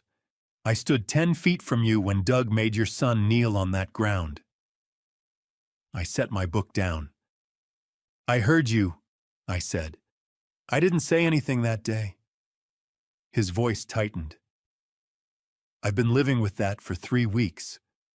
I won't tell you my name, I still have to do business in this county, and Doug Marsh has a long memory. But what happened that day was wrong, and I'm glad someone did something about it." A pause. "Your son held himself well, under circumstances that would have broken most people." Another pause, shorter. "You raised him right, Mr. Kowalski. Thought you should hear that from someone who was in that yard." The line went dead. I sat in the Sunday evening quiet and held the phone for a long time. Outside, a lawnmower hummed 2 streets over.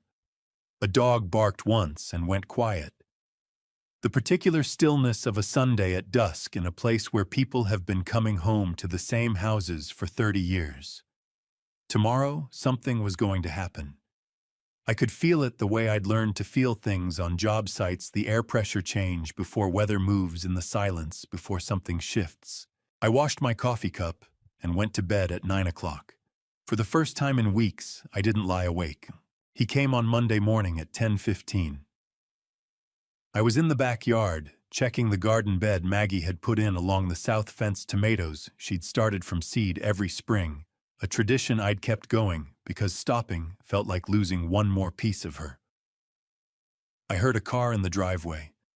Something in the quality of the sound, too deliberate, pulling in too carefully, made me put down my trowel and go around front before whoever it was reached the door. Doug Marsh was standing at the end of my front walk. He'd come alone.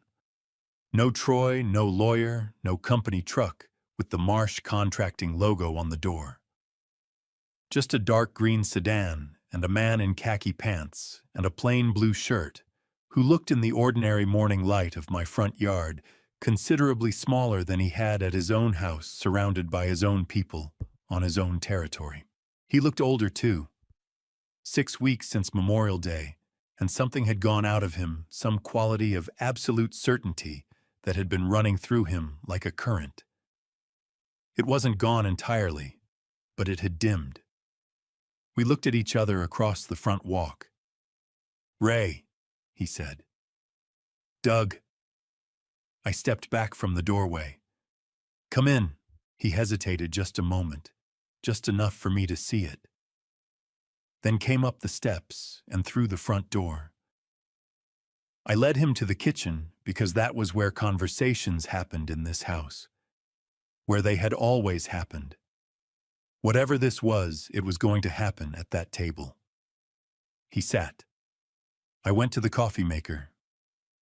"Black," I said. "Black," he said. I poured 2 cups and sat down across from him. Outside the window, the maple was moving in the morning breeze, the same maple Maggie had planted 30 years ago, when it was a sapling barely taller than Danny. I looked at it for a moment, then back at Doug. His hands were flat on the table, not wrapped around the mug. The hands of a man trying to look at ease and not quite managing it. "I read the letter," he said. "I assumed you did," I said. Carol Higgins is thorough." Just observation, no inflection. "She is," I agreed. He looked up. His eyes were gray and direct and still carried some of that old authority, the eyes of a man who had spent decades having the final say in rooms. But there was something else in them now. The look of a man who has run the numbers and arrived at an answer he doesn't like. "What do you want?" he said. I let the question sit for a moment. "I want my son left alone," I said. "Him and Lily. No involvement from your direction. No phone calls, no pressure, no opinions about decisions that aren't yours to make." I kept my voice level. "That's what I want." Doug turned his coffee mug in a slow circle. "And the documentation your lawyer has. That stays with Carol as long as it needs to. If Danny and Lily are left alone to rebuild their lives, then there's no reason for any of it to go anywhere.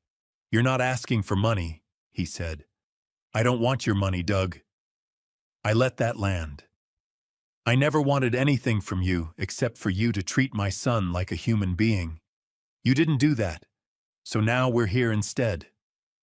He was quiet for a moment. The kitchen clock ticked. The maple shifted outside. "Troy told me he called Danny," he said. His voice had changed slightly, not soft, but less armored. "Danny mentioned it." "Troy's not like me." He said it simply like a fact he'd spent a long time making peace with and hadn't entirely managed. He never was. I used to think that was a problem. I'm not sure anymore. I didn't answer that. It wasn't my job to make Doug Marsh feel better about his son. He reached into his shirt pocket and took out a folded document, set it on the table and slid it across to me. "So, Carol Higgins told me this morning what she needed to see before any conversation could happen," he said. I had 2 hours. I unfolded it. A notarized authorization removing Lena's name from my joint bank account with Danny, signed witnessed, dated that morning. Beside it, a second document, a written statement relinquishing any claim or interest in the property at my Clover Street address, signed by both Doug and Lena. I read both carefully. Then I set them down. "I'll have Carol verify these," I said. "That's fine." Doug picked up his coffee for the first time and drank. "Lena's not a bad person," he said quietly. "She got raised wrong. That's on me." I looked at him across the table, 61 years old, silver-haired, sitting in my kitchen, with his hands flat and nothing left to control. "I can't tell you whether Lena is a good person," I said. "What I know is that Danny loved her genuinely, and she let him do it while helping herself to whatever she could reach. What you do with that is your business."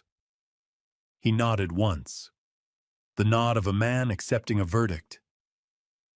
He stood, picked up his jacket, and looked around the kitchen at the cabinets I'd built at Maggie's photograph visible through the doorway. Something moved across his face that I didn't try to read. "You built all this yourself," he said. "Most of it," I said. He looked at it one more moment. Then, "It shows." He walked to the front door and let himself out. I heard his car start back out and drive away until the engine blended into the ordinary sounds of the neighborhood and disappeared. I sat at the table with 2 signed documents and a half-full cup of coffee and the sound of the maple moving outside. Then I picked up my phone and called Carol. "He came," I said. "I know," she said. "He called my office this morning before he came to you. He asked what it would take to make this go away quietly. I told him to go talk to you first." A pause. "He brought signed paperwork." "He did." "I'll need to see it. But Ray, I think it's over." I looked at Maggie's photograph on the mantel. Her smile in that cream-colored dress. The laugh caught mid-breath. The face of a woman who had seen this coming before anyone else and had quietly, carefully laid every stone of the path I'd just walked down. "Yeah," I said. "I think so too." November 2024 in Ohio had a particular quality of light. Not the sharp gold of October or the flat gray of December, something in between, a pale, clean brightness that came in low through the windows and made everything look deliberate. Like the world had slowed down enough to look at itself clearly before winter arrived and covered everything up. I was at the stove at 7:30 when I heard Danny's truck in the driveway, eggs in the cast iron pan. Maggie had bought at an estate sale in 1993. Bacon from the butcher on 5th Street, thick-cut, the kind that fills the whole kitchen before it's halfway done. Sourdough from the bakery 2 streets over. Coffee already made and hot. 5 months had passed since Doug Marsh sat across from me at this table with his hands flat and his certainty dimmed. 5 months since Carol had said, "I think it's over," and I'd looked at Maggie's photograph and agreed. The divorce had been quiet. Lena signed everything without much argument, the same way Michael Walsh had described it years before. She took what the settlement allowed and moved on. Danny let her go without anger, which told me everything I needed to know about where he'd arrived. About 3 weeks after Lena moved out, Lily had asked Danny if Mommy was coming back. Danny texted me about it that night, how he'd sat down on the floor right where he was standing, held his daughter close, and told her that Mommy loved her, and that some things change, but that never would. Lily had listened carefully. Then she'd asked if she could have a grilled cheese sandwich. Danny made her one. I read that text at the kitchen table and felt something I could only describe as gratitude for the specific, ordinary resilience of a 6-year-old who could hold sadness in one hand and a grilled cheese in the other. The back door opened. Lily came through first, as always, at full speed. "Grandpa Ray," both arms around my waist, face pressed into my back. "It smells so good in here." "Bacon will do that. Go wash your hands." "They're clean." "Go wash them anyway." She went, footsteps loud in the hallway, and Danny came in behind her. He looked good. Not the performed fine I'd been watching him hold together for months, actually good. Color in his face, shoulders settled, moving through my kitchen like a man who knew exactly where he was. "Morning, Dad." He poured himself coffee without asking, the way he'd done his whole adult life. "You sleep okay?" "Better than I have in months."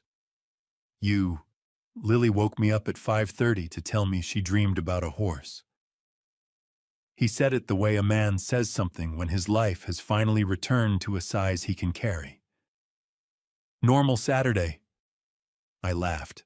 "A real one. We ate the way we used to." Lily doing most of the talking. Danny and I exchanging looks over her head, the conversation moving from school to a bird she'd seen in the yard, to a complicated situation between two classmates, she explained with the gravity of a UN mediator. After the plates were cleared, Lily took her colored pencils to the living room. Danny and I stayed with our coffee. "I've been thinking about what I want to do next," he said. "Work, where I live, all of it." "What are you thinking?" "I want to find something closer to here." He wrapped both hands around his mug the way Maggie always had. "Not because I need you to look after us. Because Lily should know her grandfather. Because mornings like this should happen more than they don't." He looked at me steadily. "I spent 2 years letting myself get pulled further from everything that was actually mine. I don't want to do that anymore." My throat tightened. "That sounds right," I said. I got up and went to the kitchen drawer.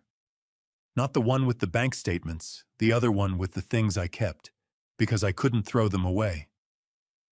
The envelope had been waiting there since the morning I'd found it in Maggie's box. I set it on the table in front of him, his name on the front, her handwriting. He looked at it for a long moment without touching it. "Is this from Mom?" "She wrote it before she passed," I said. "I've been holding on to it." He picked it up carefully, the way you handle something that might not survive rough handling. He turned it over. His jaw worked once quietly. "I'm going to read this tonight," he said. "After Lily's asleep. Is that okay? It's yours. Read it whenever you're ready." He put it in his jacket pocket close to his chest. From the living room, Grandpa Ray come see what I drew. Lily held up the drawing with both hands. It was the backyard, the maple tree drawn big and full in the center of the page, the way it looked in late spring before the leaves turned. Beneath the tree, she'd drawn a bench. 2 people sitting on it. "Who's that?" I asked. She pointed to the smaller figure. "That's you." And the other one. She picked up a brown pencil and added a few more strokes to the second figure's hair. "Grandma Maggie," she said without looking up. "She sits with you sometimes," Daddy said. I looked at the maple tree she'd drawn, every leaf a different shade of green, the way only a child would think to do it. "Can I keep this one too?" I asked. "I made it for you," she said, like it was obvious. I carried it to the mantel and set it beside her drawing from the summer, the one with all 4 of us standing in front of the house. 2 pictures now side by side. Maggie in silver and black, Maggie in colored pencil, both looking into the same room. Outside, the maple was dropping its last leaves across the lawn. In the mailbox was a small card with no return address. One line inside in handwriting I didn't recognize. "Thank you for not giving up. Your son is lucky, so is she." No signature. I didn't need one. I placed it on the mantel, between Maggie's photograph and Lily's drawing. From the kitchen, Danny called, "Dad, you want more coffee?" "Yeah," I said. "I do." I took one last look at the mantel, the photograph, the drawing, the small card, and walked back to the kitchen where my son was pouring coffee, and my granddaughter was drawing horses, and the bacon smell still hung in the warm air of the house that Maggie and I had built together. The house that nobody was ever going to take away. I am not a man who gives advice easily. 67 years of building things with my hands taught me that most problems don't need words, they need work patience and the willingness to stay when everything in you wants to walk away. But if this family revenge story taught me anything, it's this: don't wait the way I waited. Don't stand 8 steps away from the truth and tell yourself you're protecting someone. The people who love you don't need your silence. They need your presence, steady, honest, and there. I looked at what happened to my son, and I saw my own failure as much as Doug Marsh's cruelty. I saw a father who noticed something wrong and talked himself out of trusting what he saw. Maggie trusted it. She always trusted it. And she left me every tool I needed before she left. I just had to be willing to open the box. In the end, this wasn't a revenge story. Not really. It was a story about a family finding its way back to itself. God has a way of doing that, of using the hardest seasons to clear the ground for something that can finally grow right. If these grandpa stories move something in you, if you've sat in your own kitchen at 2 in the morning, wondering whether you missed something, whether you said enough, whether you were present enough for the people who needed you, leave a comment below. Tell me where you're watching from. Tell me your story. These grandpa stories exist because of you, and every word you leave reminds me why they're worth telling. If this family revenge story reached you, share it with someone who needs to hear it. Someone carrying their own revenge story they haven't found the courage to tell yet. Every story shared is another person reminded that they're not alone. And if you haven't subscribed yet, one tap keeps you here for every story still to come. Thank you for staying with me all the way to the end of this one. It means more than you know. One final note. The stories on this channel include fictionalized elements crafted for storytelling and reflection. If that's not the kind of content you're looking for, no hard feelings at all, step away and find what fits you best. But if you believe that ordinary people can do extraordinary things when the people they love need them to, you're exactly where you belong. Until next time.